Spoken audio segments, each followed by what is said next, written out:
ಶುಭದ ಕಾರ್ಯಗಳನ್ನು, ಆಶೀರ್ವದಿಸಲ್ಪಟ್ಟ ಕಾರ್ಯಗಳನ್ನು ಬದುಕಲಿ ಮಾಡ್ತಾರೆ ಎಂಬುದಾಗಿ. ಆಮೆನ್. ಹಲ್ಲೆಲೂಯ. ಈ ಸಮಯದಲ್ಲಿ ನಾವು ಇರುವಂತಹ ಸ್ಥಳದಲ್ಲಿ ಕರಗಳನ್ನ ಮೇಲಕ್ಕೆ ಎತ್ತಿ, ಎಲ್ಲರೂ ಕರಗಳನ್ನ ಮೇಲಕ್ಕೆ ಎತ್ತಿ ದೇವರಿಗೆ ಒಂದು ಥ್ಯಾಂಕ್ಸ್ ಹೇಳ್ರಿ ನೋಡೋಣ. Thank you Jesus. ಈ ವರ್ಷವನ್ನ, ಈ 2025ನೇ ವರ್ಷವನ್ನ ಕರ್ತನೆ ನೀವು ನಮಗೆ ಕೊಟ್ಟಿದ್ದಕ್ಕಾಗಿ ಸ್ತೋತ್ರ ಎಂಬುದಾಗಿ ಎಲ್ಲರೂ ಬಾಯಿ ತೆರೆದು ಸ್ತೋತ್ರ ಮಾಡ್ರಿ. 4 ತಿಂಗಳುಗಳ ಕಾಲ ದೇವರು ನಮ್ಮನ್ನು ಅದ್ಭುತ ರೀತಿಯಲ್ಲಿ ಕಾಯ್ದು ಕಾಪಾಡಿ ಈ 5ನೇ ತಿಂಗಳಿಗೆ ಕರ್ತ ನಮ್ಮನ್ನು ನಡೆಸಿದ್ದಕ್ಕಾಗಿ ದೇವರೇ ನಿಮಗೆ ಸ್ತೋತ್ರ ಎಂಬುದಾಗಿ ಎಲ್ಲರೂ ನಮ್ಮನ್ನು ಆರೋಗ್ಯ ಕೊಟ್ಟಿದ್ದೀರಾ, ಬಲ ಕೊಟ್ಟಿದ್ದೀರಾ, ಸಾಮರ್ಥ್ಯ ಕೊಟ್ಟಿದ್ದೀರಾ, ಕೊರತೆಗಳನ್ನು ನೀಗಿಸಿದ್ದೀರಾ ದೇವರೇ. ನಮಗೆ ನಾವು ರೋಗದಲ್ಲಿ ಬೀಳುವಂತ ಸಮಯದಲ್ಲೂ ನಮಗೆ ಆರೋಗ್ಯವನ್ನು ದಯಪಾಲಿಸಿದ್ದೀರಾ.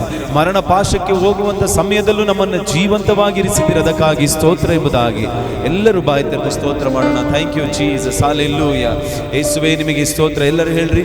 ನಿಮ್ಮರೆ ಹೊಕ್ಕಿರುವ ನನ್ನ ಕುಟುಂಬವು ನಿಜವಾದ ಭಾಗ್ಯವಂತರು. ಎಲ್ಲರೂ ಸೇರಿ.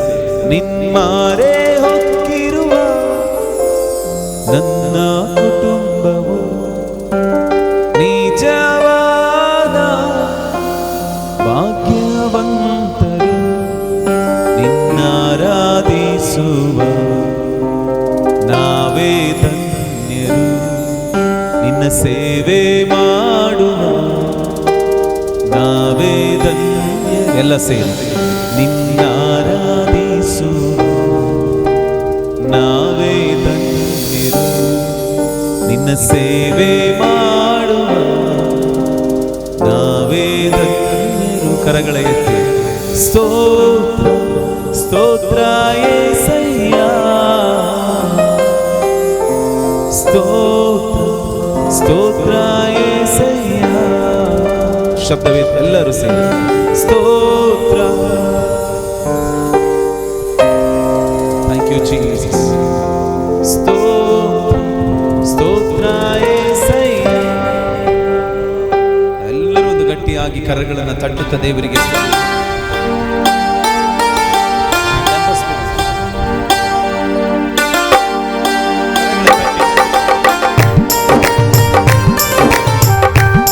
ಎಲ್ಲರೂ ಸಂತೋಷವಾಗಿ ಯೇಸುವಿಗೆ ಕರಗಳನ್ನು ತಟ್ಟುತ್ತೇಳೋಣ. ನಮ್ಮ ಸಂತೋಷಕ್ಕೆ ಯೇಸು ಮಾತ್ರನೇ ಕಾರಣ, ನಮ್ಮ ಸಮೃದ್ಧಿಗೆ ಯೇಸು ಮಾತ್ರನೇ ಕಾರಣ ಅನ್ನೋರು ಮಾತ್ರ ಗಟ್ಟಿಯಾಗಿ ಕರಗಳ ತಟ್ಟಿ ಸ್ತೋತ್ರ ಮಾಡೋಣ. Thank you Jesus.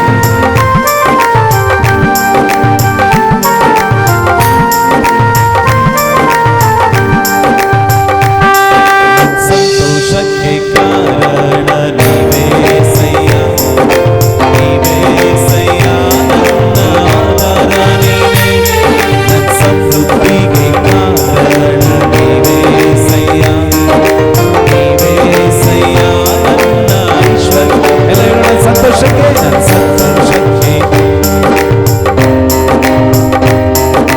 ನೀವೇ యేసయ్ಯ, ನನ್ನ ಆಧಾರ ನೀನೇ, ನನ್ನ ಸಮೃದ್ಧಿಗೆ ಕಾರಣ ನೀವೇ యేసయ్య, ನೀವೇ యేసయ్ಯ, ನನ್ನ ಐಶ್ವರ್ಯ ನೀನೇ.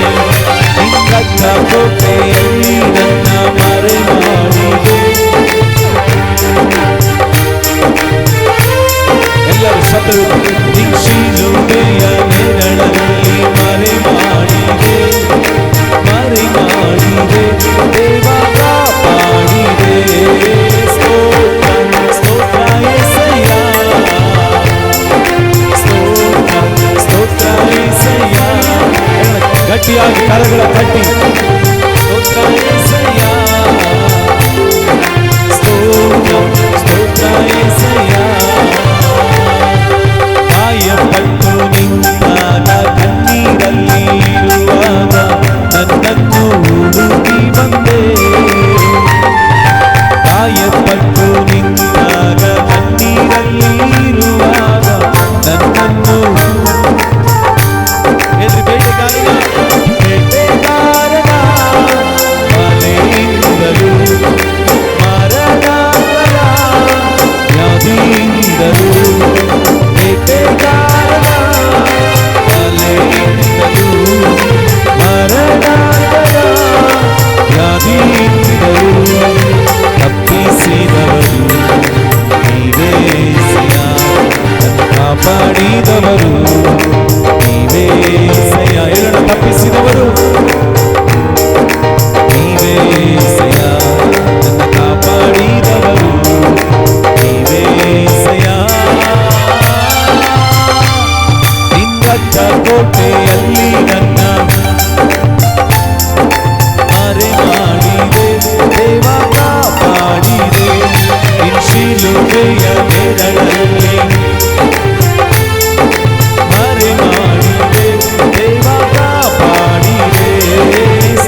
ಕೋಟೆಯಲ್ಲಿ ನನ್ನ ಮರೆ ಮಾಡಿದೆ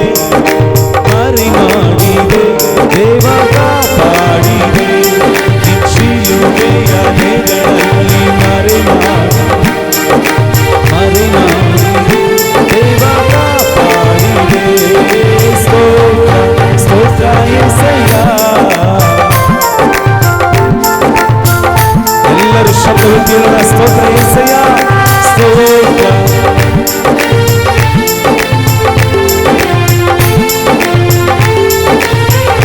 ಸ್ತೋತ್ರ యేసయ్య ಸ್ತೋತ್ರ ಸ್ತೋತ್ರ యేసయ్య ಸ್ತೋತ್ರ ಸ್ತೋತ್ರ యేసయ్ಯ ಗಟ್ಟಿಯಾಗಿ ಕರಗಳ ಕಟ್ಟಿ ಎಲ್ಲರೂ ಶಬ್ದವೆತ್ತಿ ಸ್ತೋತ್ರ ಎಂಬುದಾಗಿ ಆಮೆನ್ ಸ್ತೋತ್ರ ಸ್ತೋತ್ರ యేసయ్య ಸ್ತೋತ್ರ ಸ್ತೋತ್ರ యేసయ్ಯ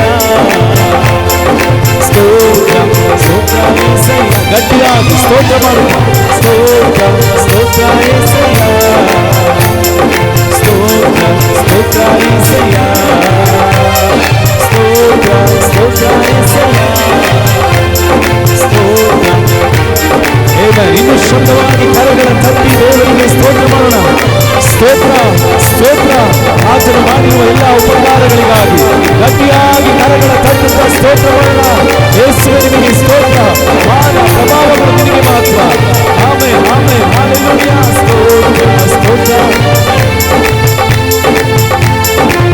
ಸ್ತೋತ್ರ యేసయ్య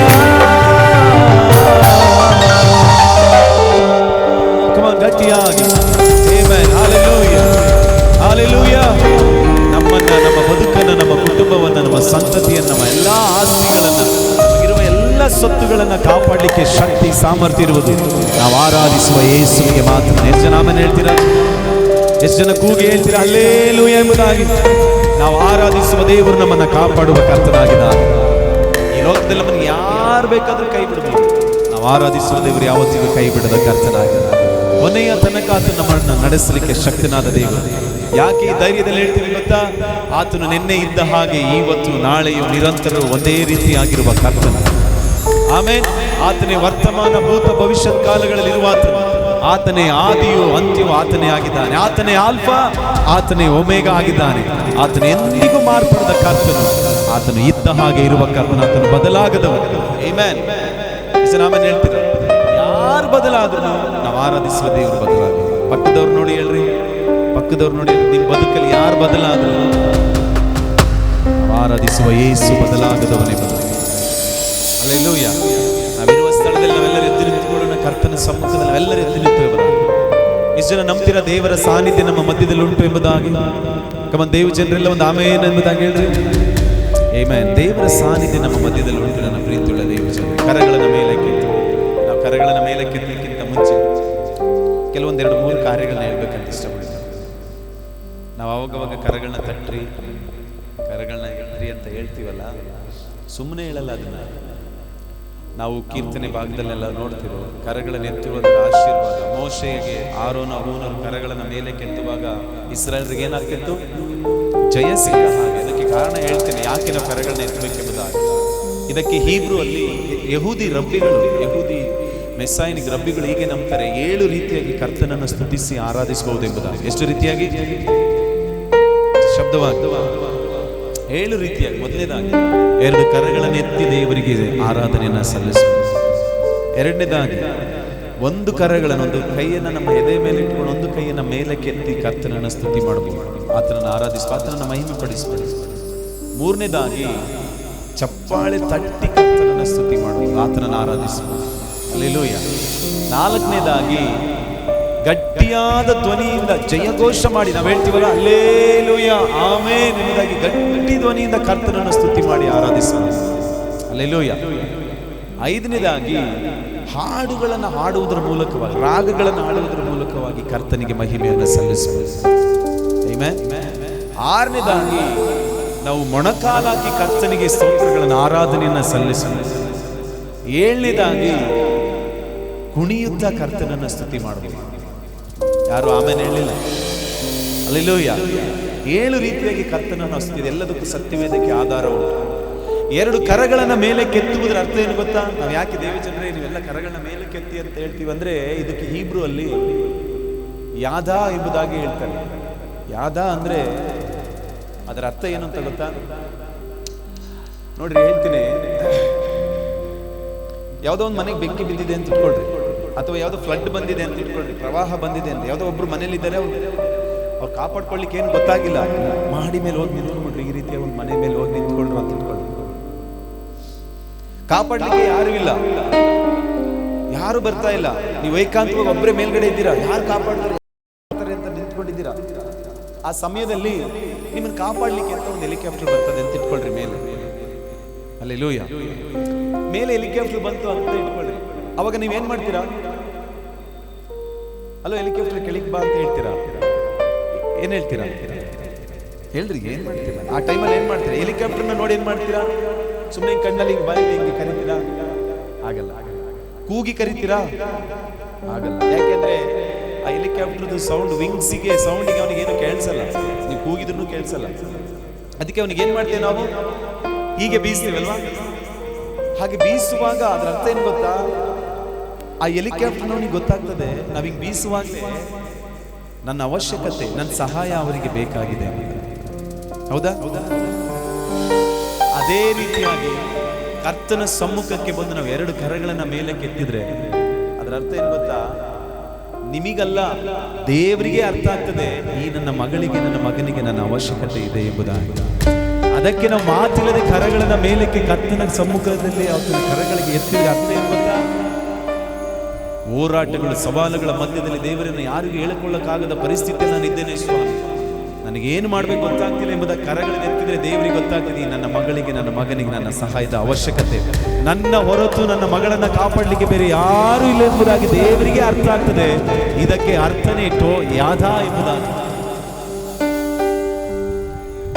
ಸುಮ್ಮನೆ ಎತ್ಸಲ್ಲ, ಏನೋ ಚೆನ್ನಾಗಿ ಕಾಣಿಸ್ತಾರೆ ಎತ್ತಿ ಕೈಯ, ನಾನು ಆರಾಧನೆ ಮಾಡ್ತೀನಿ ಅನ್ನೋದಕ್ಕಾಗಿ ಅಲ್ಲ ಪ್ರಿಯರೇ. ನಿಮ್ಮ ಪರಿಸ್ಥಿತಿಗಳು ಕರ್ತನಿಗೆ ಗೊತ್ತಾಗ್ಲಿ ಎಂಬುದಾಗಿ.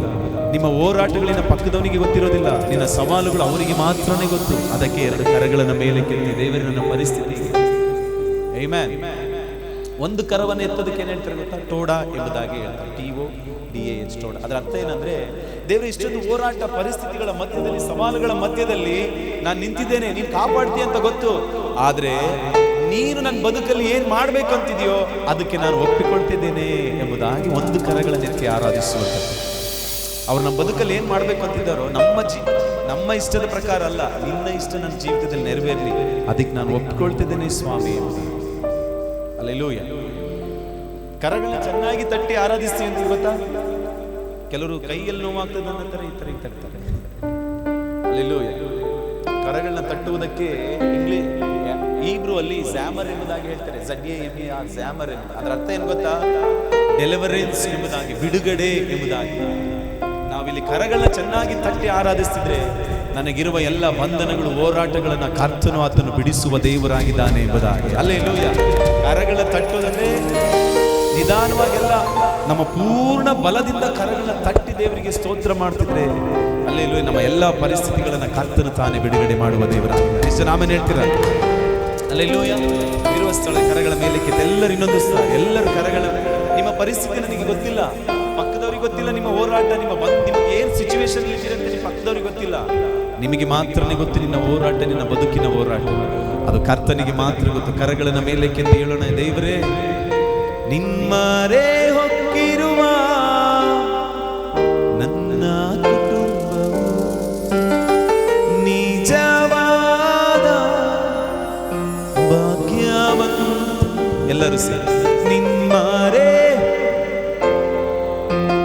ನನ್ನ ಕುಟುಂಬವು ನಿಜವಾದ ಭಾಗ್ಯವಂತ, ನಿನ್ನಾರಾಧಿಸು ಏಸಯ್ಯ, ನಾವೇ ಧನ್ಯ, ನಿನ್ನ ಸೇವೆ ಮಾಡು.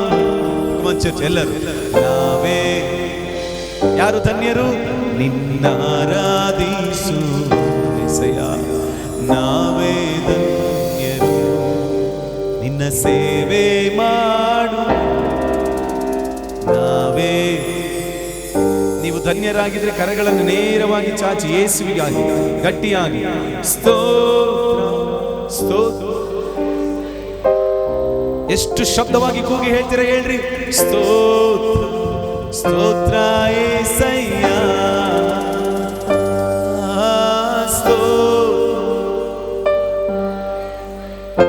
యేసయ్య ನಿಮಗೆ ಸ್ತೋತ್ರ ಸ್ತೋತ್ರ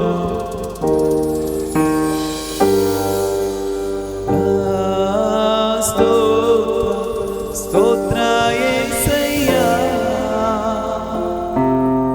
ಸ್ತೋತ್ರ.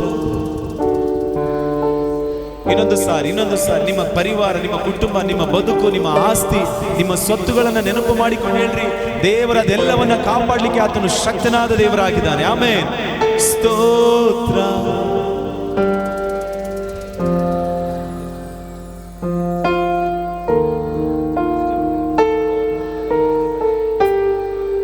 ಎಲ್ಲರೂ ಶಬ್ದವಾಗಿ ಸ್ತೋತ್ರ. ನಮಗೆ ಆರೋಗ್ಯವನ್ನು ಕೊಟ್ಟ ಕರ್ತನಿಗೆ ಸ್ತೋತ್ರ. ಎಲ್ಲರೂ ಶಬ್ದವೆತ್ತಿ ಸ್ತೋತ್ರ ಸ್ತೋತ್ರ యేసయ్య ಗಣನೆಗೆ ಬಾರದಂತ ಗಣನೆಯ ಮಾಡಿತು ನಿನ್ನೂಪೆ.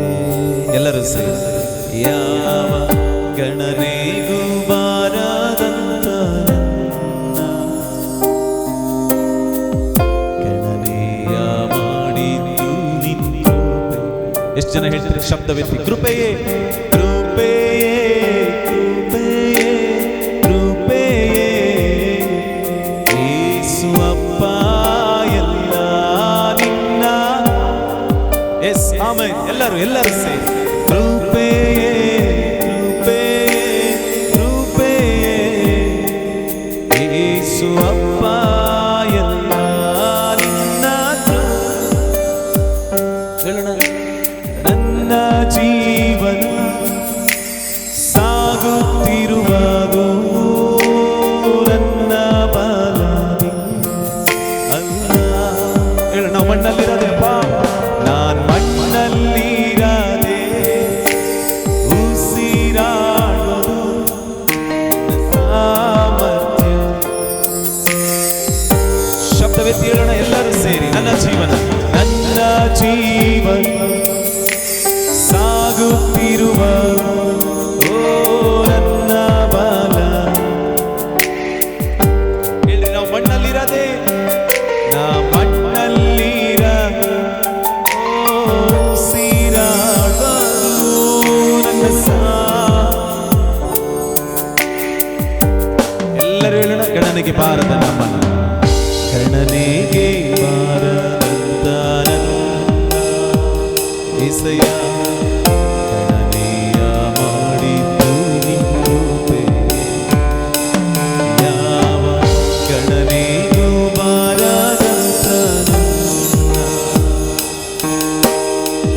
ಗಣನೆಯ ಮಾಡಿತು. ಎರಡು ಕರಗಳ ನೇರವಾಗಿ ಚಾಚಿ ಕೃಪೆಯೇ ಕೃಪೆಯೇ ಕೃಪೆಯೇ ಕೃಪೆಯೇ ಯೇಸು ಅಪ್ಪ. ಎಲ್ಲರೂ ಶಬ್ದವಾಗಿ ಕೃಪೆಯೇ ಕೃಪೆಯೇ ಕೃಪೆಯೇ ಯೇಸು ಅಪ್ಪ. యేసయ్య ಕೃಪೆಯೇ ಕೃಪೆಯೇ ಓ యేసయ్య ಯೇಸು ಅಪ್ಪ.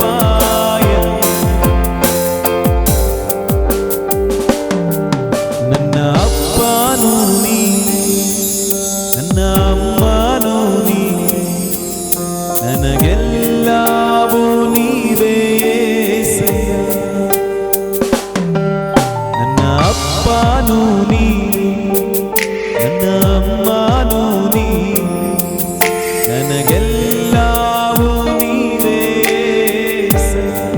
ಎಲ್ಲರೂ ಶಬ್ದ, ನನ್ನ ಅಪ್ಪನೂ ನೀನೇ, ನನ್ನ ಅಮ್ಮನೂ ನೀನೇ, ನನಗೆಲ್ಲವೂ. ಎಷ್ಟು ಜನ ಹೇಳ್ತೀರ ನೀನೇ యేసయ్య. ನನ್ನ ಅಪ್ಪನೂ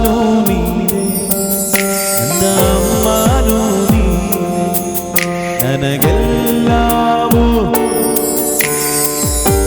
ಕೊನೆಯದಾಗಿ ಕರಗಳ ಮೇಲೆ ಕೆತ್ತಿ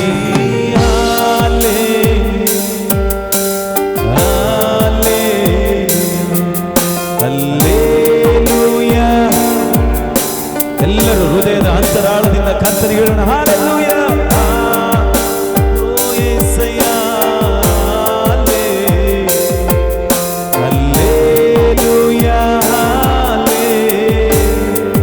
ಎಲ್ಲರೂ ಸೇರಿ ಶಬ್ದವೆತ್ತಿ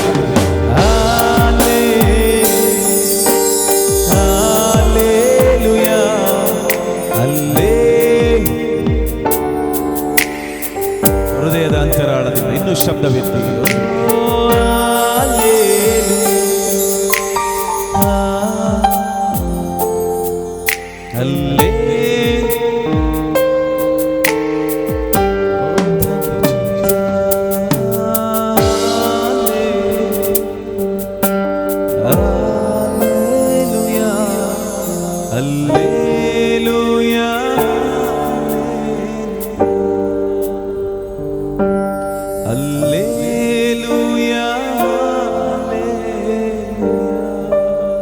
ಒಂದು ಗಟ್ಟಿಯಾಗಿ ಕರಗಳನ್ನು ತಟ್ಟಿ ದೇವರಿಗೆ ಸ್ತೋತ್ರ ಮಾಡಿ. ಎಲ್ಲರೂ ಗಟ್ಟಿಯಾಗಿ ಕರಗಳ ತಟ್ಟಿ ದೇವಾದಿ ದೇವನು ಕರ್ತಾದಿ ಕರ್ತನು ಸರ್ವಕ್ಕೂ ಒಡೆಯನಾಗಿರುವ ಕರ್ತಾದಿ ಕರ್ತನು ಸಾರ್ವಭೌಮನು ಎಲ್ಲಾ ಸ್ತುತಿ ಸ್ತೋತ್ರಗಳಿಗೆ ಯೋಗ್ಯನಾಗಿರುವ ಕರ್ತನಿಗೆ, ಆರಾಧನೆಗೆ ಯೋಗ್ಯನಾಗಿರುವ ಯೇಸುವಿಗೆ ಹೇಳೋಣ ಎಲ್ಲಾ ಮಹಿಮೆ ನಿನಗೆ, ಎಲ್ಲ ಘನತೆ ನಿನಗೆ, ಮಾನ ಪ್ರಭಾವಗಳು ನಿನಗೆ. ಆರಾಧನೆಯನ್ನು ಹೊಂದತಕ್ಕವನೇ ನಿಮಗೆ ಮಾತ್ರ ಆರಾಧನೆ ಯೇಸುವಿನ ನಾಮದಲ್ಲಿ ಪರಲೋಕದ ತಂದೆ. ಆಮೆನ್. ಶಬ್ದವಾಗಿ ಹೇಳೋಣ amen. God bless you. Please be seated. ದಯಮಾಡಿ ಕುಳಿತುಕೊಳ್ಳ್ರಿ. ದೇವರು ನಿಮ್ಮನ್ನು ಹೆಚ್ಚಾಗಿ ಆಶೀರ್ವಾದ ಮಾಡಿ ನಡೆಸಲಿ. ಆಮೆನ್.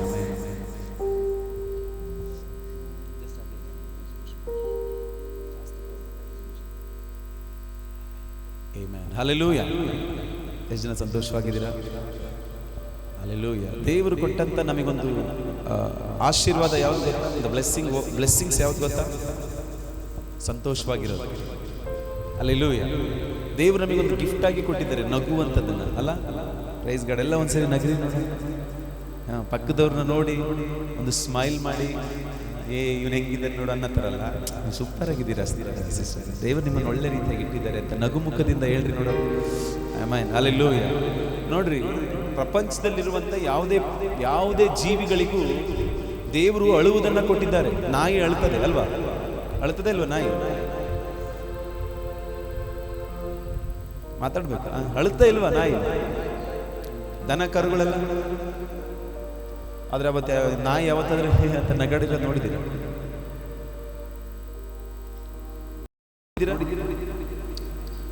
ಅಳೋದು ಎಲ್ಲದಕ್ಕೂ ಕೊಟ್ಟಿದ್ದಾರೆ ದೇವರು, ನಗುವುದನ್ನ ನಮಗೆ ಮಾತ್ರ ಕೊಟ್ಟರು. ಅದಕ್ಕೆ ನಾವು ಯಾವಾಗಲೂ ದೇವರ ವಾಕ್ಯದಲ್ಲಿ ಹೇಳ್ತದೆ, ಕರ್ತನಲ್ಲಿ ಸಂತೋಷ ಪಡ್ರಿ, ದೇವರಲ್ಲಿ ಸಂತೋಷ ಪಡ್ರಿ. ನಾವು ಯಾವಾಗ ಸಂತೋಷ ಪಡ್ತಾ ಇರ್ತೀವೋ, ನಾವು ಎಷ್ಟು ಸಂತೋಷವಾಗಿರ್ತೀವೋ, ಮೊದಲನೇ ಬ್ಲೆಸ್ಸಿಂಗ್ ಏನ್ ಗೊತ್ತಾ? ಒಂದು ದೇವರಿಗೆ ಮಹಿಮೆ, ಎರಡನೇದಾಗಿ ನನಗೂ ನಿನಗೂ ಆಶೀರ್ವಾದ ಮತ್ತೆ ಆರೋಗ್ಯ. ಕೆಲವರು ಮುಖ ಗಂಟು ಹಾಕೊಂಡೇ ಅವ್ರ ಲೈಫಲ್ಲಿ ತುಂಬಾ ಸೀರಿಯಸ್ ಆಗಿರ್ತಾರೆ ನೋಡ್ರಿ, ಅವರೇ ಬೇಗ ಸೀರಿಯಸ್ ಆಗೋದು. ಅರ್ಥ ಆಗ್ಲಿಲ್ಲ ಕೆಲವರಿಗೆ. ದೇವರಿಗೆ ಸ್ತೋತ್ರ. ಹಲ್ಲೆಲೂಯಾ. ನೀವು ಅಬ್ಸರ್ವ್ ಮಾಡ್ರಿ, ಯಾವಾಗ್ಲೂ ಮುಖ ಗಂಟು ಹಾಕೊಂಡು ಯಾವಾಗ್ಲೂ ಹಿಂಗೆ ಇರ್ತಾರೆ ನೋಡ್ರಿ, ಸೀರಿಯಸ್ ಆಗಿರ್ತಾರೆ. ಯಾವಾಗ್ಲೂ ಜೋಕ್ ಬಂದ್ರು, ಅಲ್ಲಿ ನಗುವಂತ ಸನ್ನಿವೇಶ ಬಂದ್ರು ನಗಲ್ಲ, ತುಂಬಾ ಸೀರಿಯಸ್ ಆಗಿರ್ತಾರೆ ನೋಡ್ರಿ, ಅವರೇ ಬೇಗ ಸೀರಿಯಸ್ ಆಗೋದು. ಅದಕ್ಕೆ ದೇವರು ನಮಗೊಂದು ಗಿಫ್ಟ್ ಅನ್ನ ಕೊಟ್ಟಿದ್ದಾರೆ. ಏನಪ್ಪಾ ಅಂದ್ರೆ ನಗುವುದನ್ನು, ಸಂತೋಷ ಪಡುವುದನ್ನ.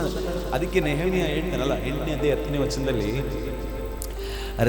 ಏನು, the joy of the Lord is my strength, the joy of the Lord is my health, the joy of the Lord is my wealth. ಎಲ್ಲವೂ ಕೂಡ ಕರ್ತನಲ್ಲಿ ನಾವು ಸಂತೋಷ ಪಡುವಾಗ ನಮಗೂ ನಿಮಗೂ ಆರೋಗ್ಯ, ಸಮೃದ್ಧಿ, ಬಿಡುಗಡೆ ಯಾವಾಗಲೂ ಸಿಗ್ತದೆ ನೋಡ್ರಿ ದೇವರ ಸಮ್ಮುಖದಲ್ಲಿ. ಎಷ್ಟು ಜನ ಆಮೇಲೆ ಹೇಳ್ತೀರಾ? ಅದಕ್ಕೆ ದೇವರ ವಾಕ್ಯ ಕೀರ್ತನೆ 16ನೇ ಅಧ್ಯಾಯ 11ನೇ ವಚನದಲ್ಲಿ ಹೀಗೆ ಹೇಳ್ತದೆ, ದೇವರೇ ನೀನು ನನಗೆ ಜೀವ ಮಾರ್ಗವನ್ನು ತಿಳಿಯಪಡಿಸ್ತಿ, ನಿನ್ನ ಸಮ್ಮುಖದಲ್ಲಿ ಪರಿಪೂರ್ಣ ಸಂತೋಷ ಎಂಬುದಾಗಿ. ನೋಡ್ರಿ, ಯಾರು ಖುಷಿನೇ ಇಲ್ಲ ನಿಮಗೆ ಈ ವಾಕ್ಯ ಹೇಳಿದ್ರು ಖುಷಿ. ಏನೋ ತುಂಬಾ ಸೀರಿಯಸ್ ಆಗಿ ಕೂತಿದ್ದೀರಪ್ಪ, ಏನೋ ನಾವೇನೋ ಬೇರೆ ಇದರಿಂದ ಫಾರಿನಿಂದ ಬಂದಿದ್ದೀನಿ ನಾನು ಅನ್ನೋ ಥರ ನೋಡ್ತಿದ್ದೀರಾ, ನನ್ನ ಭಾಷೆನೇ ಅರ್ಥ ಆಗ್ತಿಲ್ಲ ಅನ್ನೋ ಥರ ನೋಡ್ತಿದ್ದೀರಾ. ಹಲ್ಲೆಲೂಯಾ. ಕಮಾನ್. ಯಾವಾಗ ನಾವು ಸಂತೋಷವಾಗಿರ್ತೀವೋ ನಮಗೆ ಆರೋಗ್ಯ, ಸಮೃದ್ಧಿ, ಬಿಡುಗಡೆ ಕರ್ತನು ಯಾವಾಗಲೂ ಕೊಟ್ಟು ನಡೆಸುವ ಆಮೆನ್. ಕೀರ್ತನೆ 34 ಅಧ್ಯಾಯ 10-11 ವಚನದಲ್ಲಿ ಹೇಳ್ತದೆ, ಆಗ ನೀನು ನನ್ನ ಗೋಳಾಟದಿಂದ ತಪ್ಪಿಸಿ ನನ್ನನ್ನು ಸಂತೋಷದಿಂದ ಕುಣಿಯುವ ಹಾಗೆ ಮಾಡಿದ್ದೆ ಎಂಬುದಾಗಿ. ಕೆಲವರೆಲ್ಲ ಸೀರಿಯಸ್ ಆಗಿರೋರು ಯಾರು ಆಮೇಲೆ ಹೇಳಿಲ್ಲ. Hallelujah, praise God. ಒಳ್ಳೆ ಇದೆ ಅಲ್ವಾ ಈ ವರ್ಡ್, ಚೆನ್ನಾಗಿದೆ. ನಾಯಿಗಳು ಏನ್ ಮಾಡಲ್ಲ, ದನ ಕರುಗಳೆಲ್ಲ ನಗಾಡ್ತಾರೆ. ಅಲ್ಲಿ ಪಕ್ಕದವ್ರನ್ನ ನೋಡಿ ನಗರಿ, ಸ್ಮೈಲ್ ಕೊಟ್ಟು, ದೇವರು ನಿಮ್ಮನ್ನು ಎಷ್ಟು ಚಂದವಾಗಿ ರೂಪಿಸಿದ್ದಾನೆ, ನಿಮ್ಮ ಬದುಕು ಒಳ್ಳೆ ರೀತಿಯಾಗಿದೆ, ದೇವರು ನಿಮ್ಮನ್ನು ಉನ್ನತ ಸ್ಥಾನಕ್ಕೆ ತರ್ತಾನೆ, ಭಯ ಪಡಬೇಡ್ರಿ ಅಂತ ಒಂದು ಭುಜ ತಟ್ಟಿ, ಸ್ತ್ರೀ ಸಹೋದರಿಯರಿಗೆ, ಸಹೋದರಿಗೆ ಭುಜ ತಟ್ಟಿ ಹೇಳ್ರಿ, ದೇವರು ನಿಮ್ಮನ್ನು ಉನ್ನತ ಸ್ಥಾನಕ್ಕೆ ತರುವವನಾಗಿದ್ದಾನೆ ಎಂಬುದಾಗಿ. ನಿಮ್ಮ ಕುಟುಂಬವನ್ನು ದೇವರು ಹಾಗೆ ಬಿಡೋದಿಲ್ಲ, ಉನ್ನತ ಸ್ಥಾನಕ್ಕೆ ತರುವ. ಹಲ್ಲೆಲೂಯಾ. ಅದಕ್ಕೆ ನಾವು ಸೇವಕರಾದವರೆಲ್ಲ ಬಂದು ಫಸ್ಟ್ ಏನು ಕೇಳ್ತೀವಿ ಗೊತ್ತಾ? Are you happy? ಸಂತೋಷವಾಗಿದ್ದೀನಿ ಅಂತ ಯಾಕೆ ಕೇಳ್ತೀವಿ ಗೊತ್ತಾ? ನೀವು ಸಂತೋಷವಾಗಿರ್ಲಿ ಅಂತ. ಹಲ್ಲೆಲೂಯಾ.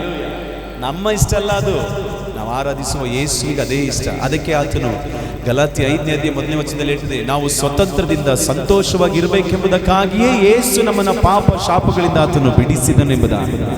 ಆಮೆನ್. ಹಲ್ಲೆಲೂಯಾ. ಯಾವಾಗಲೂ ಸಂತೋಷವಾಗಿರಿ. ಆಮೆನ್.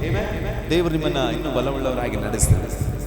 ನಾನು ದೇವರ ಸಂದೇಶಕ್ಕಾಗಿ ಹೋಗ್ಲಿಕ್ಕಿದ್ದೇನೆ. ನೋಡ್ರಿ, ದೇವರ ಕೃಪೆ ಎಷ್ಟೊಂದು ದೊಡ್ಡದು, ಬಹಳ ದೊಡ್ಡದು. ನಾನು ದೇವ್ರ ಕೃಪೆನ ನೆನಪು ಮಾಡ್ಕೊಳ್ಳುವಾಗೆಲ್ಲ ಕಣ್ಣಲ್ಲಿ ನೀರು ಬರ್ತದೆ ನನಗೆ ಯಾವಾಗ. ಯಾಕೆ ಅಂದರೆ ನಮಗೆ ಯಾವ ಯೋಗ್ಯತೆ ಇಲ್ಲದಾಗಿಯೂ ಕೂಡ, ನಮಗೆ ಯಾವುದೇ ಬ್ಯಾಕ್ಗ್ರೌಂಡ್ ಇಲ್ಲದಾಗಿಯೂ ಕೂಡ, ನಮಗೆ ಯಾವುದೇ ಕೆಪಾಸಿಟಿ ಇಲ್ಲದ ಅಂದಾಗಿಯೂ ಕೂಡ, ಪಾಪಿಗಳಲ್ಲಿ ಮುಖ್ಯ ಪಾಪಿಯಾಗಿದ್ದಂಥ ನಮ್ಮಗಳನ್ನು ಅಧಿಕವಾಗಿ ಪ್ರೀತಿಸಿದರು ಲೋಕದಲ್ಲಿ ಯಾರಾದ್ರೂ ಇದ್ರೆ. ಚೆನ್ನಾಗಿದ್ದಾಗ ಪ್ರೀತಿ ಮಾಡೋರಲ್ಲ, ನಾನು ಮರಣದಲ್ಲಿದ್ದಾಗ, ರೋಗದಲ್ಲಿದ್ದಾಗ, ಪಾಪದಲ್ಲಿದ್ದಾಗ, ಶಾಪದ ಹೋರಾಟ ಬಂಧನಗಳಲ್ಲಿರುವಾಗ, ಹಲ್ಲೆಲೂಯಾ, ಪಾಪಿಗಳಲ್ಲಿ ಫಸ್ಟ್ ಪ್ಲೇಸಲ್ಲಿ ಯಾರು ಬರ್ತಾರೆ ಅಂದ್ರೆ ನಾನೇ ಬರ್ತೀನಿ. ಅಂಥವರಾದ್ರೂ ನಮ್ಮನ್ನು ಪ್ರೀತಿಸಿ ಈ ಲೋಕದಲ್ಲಿ ನಮ್ಮನ್ನು ಉತ್ತಮ ಸ್ಥಾನದಲ್ಲಿ ಇಡಬೇಕೆಂಬುದಾಗಿ ಯಾರಾದ್ರೂ ಒಳ್ಳೆಯದನ್ನ ಬಯಸಿರೋದು ಯಾರಾದ್ರೂ ಇದ್ರೆ ಅದು ನಾನು ಆರಾಧಿಸುವ, ನೀವು ಆರಾಧಿಸುವ ಯೇಸು ಮಾತ್ರ. ಹಲ್ಲೆಲೂಯಾ. ಅವರು ಪ್ರೀತಿಸುವ ಹಾಗೆ ನಮ್ಮನ್ನು ಈ ಲೋಕದಲ್ಲಿ ಯಾರು ಪ್ರೀತಿಸಲಿಕ್ಕೆ ಸಾಧ್ಯವಿಲ್ಲ. ಅವರು ನಮ್ಮನ್ನು ರಕ್ಷಿಸುವ ಹಾಗೆ ಈ ಲೋಕದಲ್ಲಿ ಯಾರು ನಮ್ಮನ್ನು ರಕ್ಷಿಸಲಿಕ್ಕೆ ಸಾಧ್ಯವಿಲ್ಲ. ಅವರು ನಮ್ಮನ್ನು ಮೇಲೆತ್ತುವ ಹಾಗೆ ಬೇರೆ ಯಾರು ನಮ್ಮನ್ನು ಮೇಲೆತ್ತಲಿಕ್ಕೆ ಸಾಧ್ಯವೇ? ಆಮೆನ್. ಹಲ್ಲೆಲೂಯಾ. ಅದಕ್ಕೆ ಕೀರ್ತನೆಗಾರ ಹೀಗೆ ಹೇಳ್ತಾರೆ, ಕೇಳಿಸ್ತಾ ಇಲ್ವಾ? ಹಲ್ಲೆಲೂಯಾ. ನಾನು ಇನ್ನೂ ಜೋರಾಗಿ ಮಾತಾಡ್ತೀನಿ. ಹಲ್ಲೆಲೂಯಾ. ಹಿಂದೆ ಇರೋರಿಗೆ ಕೇಳಿಸ್ತಾ ಇದೆಯಾ? ಕೇಳಿಸ್ತಾ ಇದ್ರೆ ಒಂದು ಹಲ್ಲೆಲೂಯಾ ಹೇಳ್ರಿ. ಹಿಂದೆ ಇರೋರು ಕೇಳಿಸ್ತೀವಿ? ಹಲ್ಲೆಲೂಯಾ. ಪ್ರಸಂಗ ಮಾಡ್ತಾ ಸ್ವಲ್ಪ ಸ್ಪೀಡಾಗಿ ಮಾತಾಡ್ತೀನಿ ನಾನು, ಅದಕ್ಕೆ ಕೇಳಿಸ್ಕೊಳ್ರಿ. ಅದಕ್ಕೆ ಕೀರ್ತನೆಗಾರ ಹೀಗೆ ಹೇಳ್ತಾನೆ, ಕೀರ್ತನೆ 117ನೇ ಅಧ್ಯಾಯ 2ನೇ ವಚನದಲ್ಲಿ, ಆತನ ಕೃಪೆ ನಮ್ಮ ಮೇಲೆ ನಿಮ್ಮ ಮೇಲೆ ಎಷ್ಟಿದೆ ಗೊತ್ತಾ? ಸ್ವಲ್ಪ ಅಲ್ಲ, ವಾಕ್ಯ ಹೇಳ್ತದೆ, ಆತನ ಕೃಪೆ ನಮ್ಮ ಮೇಲೆ ಅಪಾರವಾಗಿದೆ. ಯೆಶಾಯ 54:10ನೇ ವಚನ, ಬೆಟ್ಟಗಳು ಸ್ಥಳಗಳನ್ನು ಬಿಟ್ಟು ಹೋದು, ಗುಡ್ಡಗಳು ಕದಲಿಯವು, ಆದರೆ ಅವರ ಕೃಪೆ ಮಾತ್ರ ನಮ್ಮನ್ನು ಯಾವತ್ತಿಗೂ ಬಿಟ್ಟು ಹೋಗೋದಿಲ್ಲ ಎಂಬುದಾಗಿ. ಹಲ್ಲೆಲೂಯಾ. 94ನೇ ಕೀರ್ತನೆ 18ನೇ ವಚನದಲ್ಲಿ ಹೇಳ್ತಾನೆ ಕೀರ್ತನೆಗಾರ, ಅಯ್ಯೋ ನನ್ನ ಕಾಲು ಜಾರಿ ಬೀಳ್ತು, ನಾನು ಮುಗ್ಗರಿಸ್ತೀನಿ, ನಾನು ಇನ್ನೇನು ಲೈಫ್ ಹೋಯ್ತು, ನಾನು ಮುಗೀತು, ನನ್ನ ಮಕ್ಕಳು, ನನ್ನ ಭವಿಷ್ಯ, ನನ್ನ ಆಸೆ ಎಲ್ಲ ಹೋಯ್ತು, ನಾನು ಇನ್ನೇನು ನೇಣು ಹಾಕೊಳ್ಬೇಕು ಅಂತಿರುವಾಗಲೇ ದೇವರ ಕೃಪೆ ನಮಗೆ ಆಧಾರವಾಗಿ ಮೇಲಕ್ಕೆತ್ತಿ ನಿಲ್ಲಿಸುತ್ತೆ ಎಂಬುದಾಗಿ. ಆಮೆನ್. ಅಲ್ಲಿ ಯಾರು ಕೈ ಬಿಟ್ಟರು ನಮ್ಮನ್ನು ದೇವರು ಕೈ ಬಿಡೋದಿಲ್ಲ. ಚೆನ್ನಾಗಿ ತಿಳ್ಕೊಡ್ರಿ, ನಿಮ್ಮ ಪರಿಸ್ಥಿತಿ ಏನೇ ಆಗಿರಲಿ, ನಿಮ್ಮನ್ನ ಕರ್ತನು ತಕ್ಕ ಕಾಲದಲ್ಲಿ ಮೇಲಕ್ಕೆ ತರುವ ದೇವರಾಗಿ. ಹಲ್ಲೆಲೂಯಾ. Praise God. ನಿಮಗೆ ಗೊತ್ತಾ ದೇವರು ಯಾರಲ್ಲಿ ಸಂತೋಷ ಪಡ್ತಾರೆ ಅಂತ?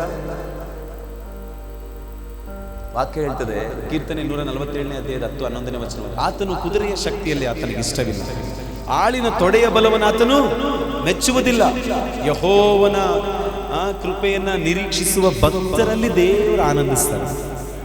ಯಾರೆಲ್ಲ ದೇವರ ಕೃಪೆ ಬೇಕು ಅಂತೀರ, ಅವರ ದಯೆ ಬೇಕು ಅಂತೀರ, ಅವರ ಕರುಣೆ ಬೇಕು ಅಂತೀರ, ಅವ್ರು ಮಾತ್ರ ಒಂದು ಹಲ್ಲೆಲೂಯಾ ಹೇಳ್ರಿ ನೋಡೋಣ. ನಿಮ್ಮ ಬಗ್ಗೆನೇ ದೇವರು ಸಂತೋಷವಾಗಿರ್ತಾರೆ. ಆಮೆನ್. ಹಲ್ಲೆಲೂಯಾ. ಅದಕ್ಕೆ ಪ್ರಲಾಪ ಯೆರೆಮೀಯ ಬರೆಯುವಾಗ ಪ್ರಲಾಪ 3:22ರಲ್ಲಿ ಹೇಳ್ತಾನೆ, ನಾವು ಬದುಕಿರುವುದೇ ಯೆಹೋವನ ಕರುಣೆ.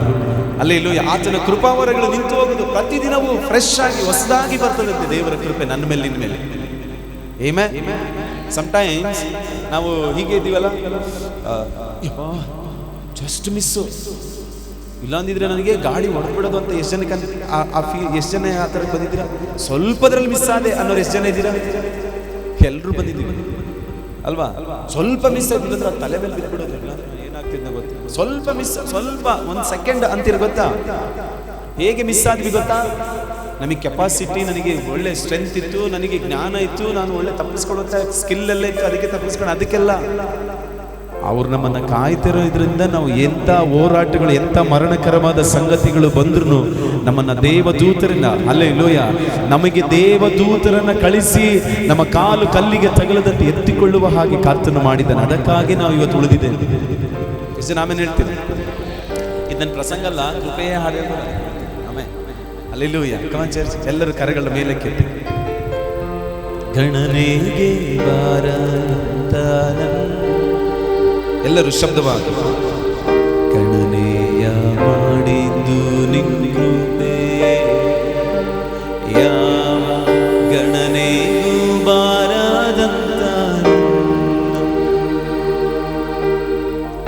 ಗಣನೆಯ ಮಾಡಿದ್ದು ನಿನ್ನ ಕೃಪೆ.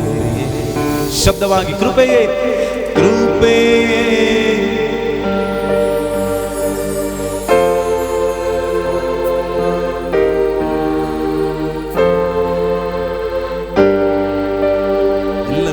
ಕೃಪೆಯೇ ಕೃಪೆಯೇ ಓ ಕೃಪೆಯೇ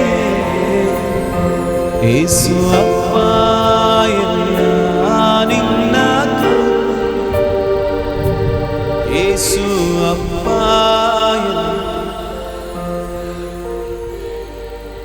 ಆಮೆನ್. ನಾವೆಲ್ಲರೂ ಒಂದು ವಾಕ್ಯವನ್ನು ಧ್ಯಾನ ಮಾಡೋಣ. ನಮಗೆಲ್ಲರಿಗೂ ಚಿರಪರಿಚಿತವಾದ ವಾಕ್ಯ. ಬೇಗನೆ ನಾನು ಮುಕ್ತಾಯ ಮಾಡಲಿಕ್ಕಿದ್ದೇನೆ. ಎಲ್ಲರೂ ವಾಕ್ಯವನ್ನು ತೆರೀರಿ. ಸೊ ಯಾರಾದರೂ ನನಗೋಸ್ಕರ ವಾಕ್ಯವನ್ನು ಓದೋರಿದ್ರೆ ಒಳ್ಳೆಯದು. ಮೈಕ್ ಇದ್ರೆ ಯಾರಿಗಾದ್ರೂ ಕೊಡ್ರಿ. ವಾಕ್ಯ ಓದೋರು ಯಾರಾದ್ರೂ ಇದ್ರೆ ಕೈ ಎತ್ತಿ ನೋಡ್ರಿ. ನಾನು ಓದ್ತೀನಿ, ಬೇಗ ತೆಗೆದು ಓದ್ತೀನಿ ಅನ್ನೋರು ಯಾರಿದ್ದೀರಿ? ಅವ್ರು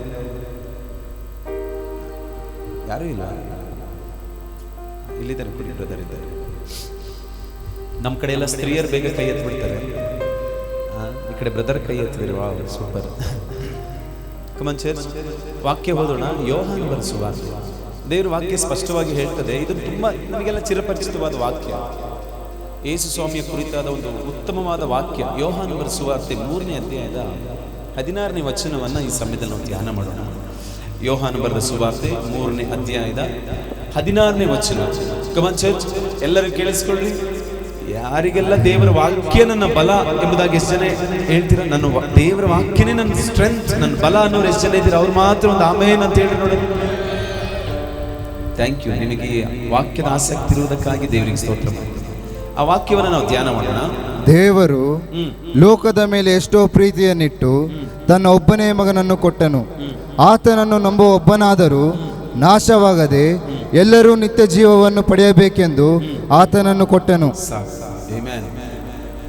ದೇವರ ವಾಕ್ಯಕ್ಕೆ ಹೇಳ್ತದೆ. ಕೀರ್ತನೆ ಯೋಹಾನ ಬರೆದ ಸುವಾರ್ತೆ 3ನೇ ಅಧ್ಯಾಯದ 16ನೇ ವಚನದಲ್ಲಿ ದೇವರು ಒಂದು ದೊಡ್ಡ ನಿಯೋಗವನ್ನ, ಒಂದು ದೊಡ್ಡ ಯೋಜನೆಯನ್ನ ಮಾಡಿ ತನ್ನ ಎದೆಯಲ್ಲಿದ್ದಂಥ ಒಬ್ಬನೇ ಕುಮಾರನಾದ ಯೇಸು ಕ್ರಿಸ್ತನನ್ನ ಈ ಭೂಲೋಕಕ್ಕೆ ಕಳುಹಿಸಿ, ಆ ಯೇಸು ಕ್ರಿಸ್ತನನ್ನ ಯಾರೆಲ್ಲ ನಂಬ್ತಾರೋ ಅವರಿಗೆ ಮಾತ್ರನೇ ನಿತ್ಯ ಜೀವವನ್ನು ಕೊಡಬೇಕೆಂಬುದೇ ದೇವರ ಉದ್ದೇಶ. ಎಷ್ಟು ನಾಮನ ಹೇಳ್ತೀನಿ.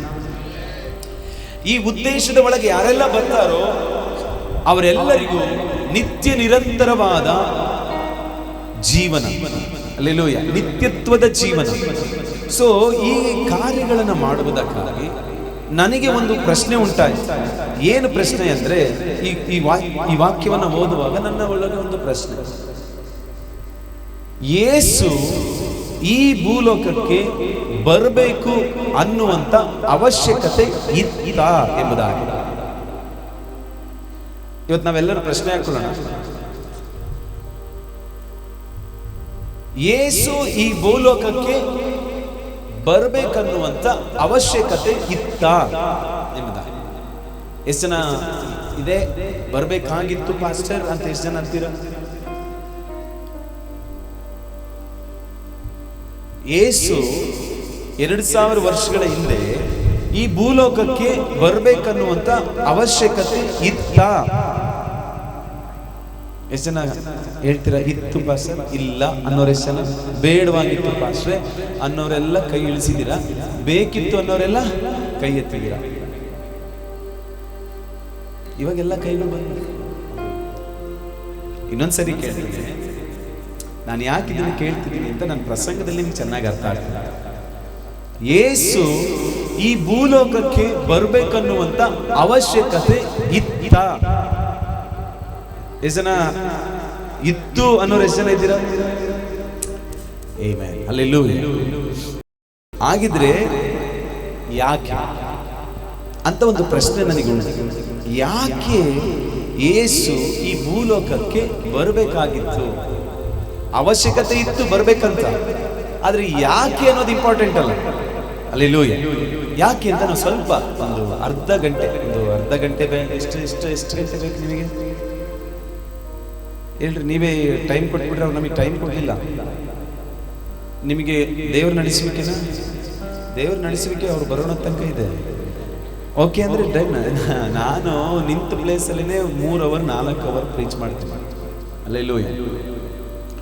ಓಕೆ, ದೇವ್ರಿಗೆ ಸ್ತೋತ್ರ. ನಾನು ಆಮೇಲೆ ನಿಮಗೆ ಒಬ್ಬರಿಗೆ ಪ್ರೀಚ್ ಮಾಡ್ಬೇಕು. ಇವರೆಲ್ಲ ಹೋಗಿರ್ತಾರೆ ಮನೆಗೆ, ಯಾಕೆಂದ್ರೆ ಯಾರು ಕೈ ಎತ್ತಲಿಲ್ಲ. ಕೇಳಿಸ್ಕೊಳ್ರಿ, ಒಂದು ಗಾದೆ ಉಂಟು. ಏನು ಗಾದೆ ಅಂದ್ರೆ, ಹೆಣ್ಣು ಮಕ್ಕಳನ್ನ ಸೀರೆ ಅಂಗಡಿಗೆ ಕರ್ಕೊಂಡು ಹೋಗಬಾರ್ದು, ಪಾಸ್ಟರ್ಗಳಿಗೆ ಮೈಕ್ ಕೊಡಬಾರ್ದು ಅಂತ ಒಂದು ಗಾದೆ ಉಂಟು. ಅರ್ಥ ಆದವ್ರು ಮಾತ್ರ ಒಂದು ಆಮೇಲೆ ನಗಾಡಿದ್ರಿ. ಏನು? ಹೆಣ್ಣು ಮಕ್ಕಳನ್ನ ಕರ್ಕೊ ಹೋಗ್ಬಾರ್ದು, ಪಾಸ್ಟರ್ಗಳಿಗೆ ಮೈಕ್ ಕೊಡಬಾರ್ದು ಅಂತ ಒಂದು ಗಾದೆ, ಸಣ್ಣ ಗಾದೆ ನಾವೇ ಮಾಡ್ಕೊಂಡ್ಬಿಟ್ಟಿದ್ದೀವಿ. ಇಲ್ಲವೇ ಬೇಜಾರಾಗ್ಬಿಡ್ರಿ ಪಾಸ್ಟರ್ಸ್ ಯಾರಿದ್ರು, ನಾನು ಪಾಸ್ಟರ್ ನನ್ನನ್ನು ಸೇರಿಸಿ ಹೇಳ್ತಿದ್ದೀನಿ. ಯಾಕೆ ಅಂತ ಹೇಳ್ತೀನಿ, ಕೇಳಿಸ್ಕೊಳ್ಳಿ. ನನ್ನ ವೈಫು ಏನಾದ್ರೂ ನನ್ನನ್ನು ಸಿಟಿ ಕರೆದ್ರೆ ತರಕಾರಿ ಅದು ತರಕ್ಕೆ ಬರೋಣ ಅಂತಂದ್ರೆ ನಡಿ ಹೋಗೋಣ ಅಂದ್ಬಿಡ್ತೀನಿ. ಅದು ಬಟ್ಟೆ ತಗೋಬೇಕಿತ್ಕೊಂಡ್ರಿ ಬನ್ರಿ ಅಂದ್ರೆ ಫಸ್ಟ್ ಜೇಬಿ ಕೈ ಹಾಕಿ ತಗೋ, ಎಷ್ಟು ಬೇಕು ನೀವು ಹೋಗು ತಗೊಂಬರೋಗು ಅಂತ ಹೇಳ್ತೀನಿ. ಅಲ್ಲಿ ಹೋಗ್ತಾರೆ, ಬಟ್ಟೆ ಅಂಗಡಿಗೆ ಹೋಗ್ತಿರಲ್ವಾ, ಬಟ್ಟೆ ಅಂಗಡಿಗೆ ಹೋಗ್ತಿದ್ದಾಗೆ ಅಲ್ಲನ್ನ ಕರ್ಕೋದ್ರು ಒಂದ್ಸರಿ. ಕರ್ಕೊಂಡು ಹೋದಾಗ ಬಟ್ಟೆ ಎಲ್ಲ ನೋಡ್ತಾ ಇದ್ರು, ನೋಡಿ ನೋಡಿ ನೋಡಿ ನನಗೆ ಬೇಜಾರು. ಅವರಿಗೆ ಇದು ಸಿಕ್ಲಿಲ್ಲ ಅಂತಲ್ಲ ಬೇಜಾರು ನನಗೆ, ಅವರಿಗೆ ಕಲರ್ ಇಷ್ಟೊಂದು ಸಿಕ್ತಿಲ್ವಲ್ಲ ಅಂತಲ್ಲ ಬೇಜಾರು ನನಗೆ. ನನಗೆ ಏನು ಬೇಜಾರು ಅಂದ್ರೆ ಅವ್ನು ತೆಗಿತಿರ್ತಾನೆ ಗೊತ್ತಾ, ಅವನು ನೋಡಿ ಬೇಜಾರಾಗ್ತದೆ ನನಗೆ. ಹಲೋ, ಏನು? ನನಗೆ ಬೇಜಾರು ಕೊಡಿಸ್ಬೇಕಾಗ್ತದಲ್ಲ ಅನ್ನೋ ಬೇಜಾರಲ್ಲ, ಅಲ್ಲಿ ಕಲರ್ ಸಿಕ್ಕಿಲ್ಲಲ್ಲ ಅನ್ನೋ ಬೇಜಾರಲ್ಲ, ಅವ್ನು ತೆಗೆದು ತೋರಿಸಿರ್ತಾನೆ ಗೊತ್ತಾ, ಅವ್ನು ನೋಡಿ ಬೇಜಾರು. ಅಮ್ಮ ಮೇಡಮ್ ಇದು ಆಂಟಿಕ್ ಪೀಸ್ ಮೇಡಮ್, ನೋಡಿ ಮೇಡಮ್ ಇದೆ ನೋಡಿ ಚೆನ್ನಾಗಿದೆ ಅಂತಿರ್ತಾನೆ. ಹಿಂಗೆ ನೋಡಿ ಅಂತಿರ್ಬೇಕಾರೆ ಅವ್ರು ವಾವ್ ಇದು ಹೌದಾ, ಇದೆಷ್ಟು ಏನು ರೇಟಲ್ಲಿ ಸಾಕು, ಓ ಚೆನ್ನಾಗಿದೆ, ಇದು ಒಳ್ಳೆ ಚೆನ್ನಾಗಿದೆ, ಫೋಟೋ ಎಲ್ಲ ರೀ ನೋಡ್ರಿ, ಇದು ಇನ್ನೂ ಅವ್ರ ಫ್ರೆಂಡಿಗೆ ಕಳಿಸಿ ನೋಡಿ ಚೆನ್ನಾಗಿದೆ, ಓ ಸೂಪರ್ ಇದೆ ತಗೊಳ್ಳಮ್ಮ ಅಂತದ, ವಾವ್ ವೆರಿ ನೈಸ್, ಸರಿ ಇದು ಡಿಸೈನ್ ಎಲ್ಲ ಒಳ್ಳೆ ಚೆನ್ನಾಗಿ ಮಾಡಿದ್ದೀನಿ ಅಂತ ಹೇಳಾದ್ಮೇಲೆ ಅವನು ಒಳ್ಳೆ ಹೃದಯದೊಳಗೆ ಒಳ್ಳೆ ಸಂತೋಷ ಆಗ್ಬಿಡ್ತಾನೆ. ಆಮೇಲೆ ಚೆನ್ನಾಗಿದೆ, ಇದರಲ್ಲೇ ಬೇರೆ ಕಲರ್ ಕೊಡಿ.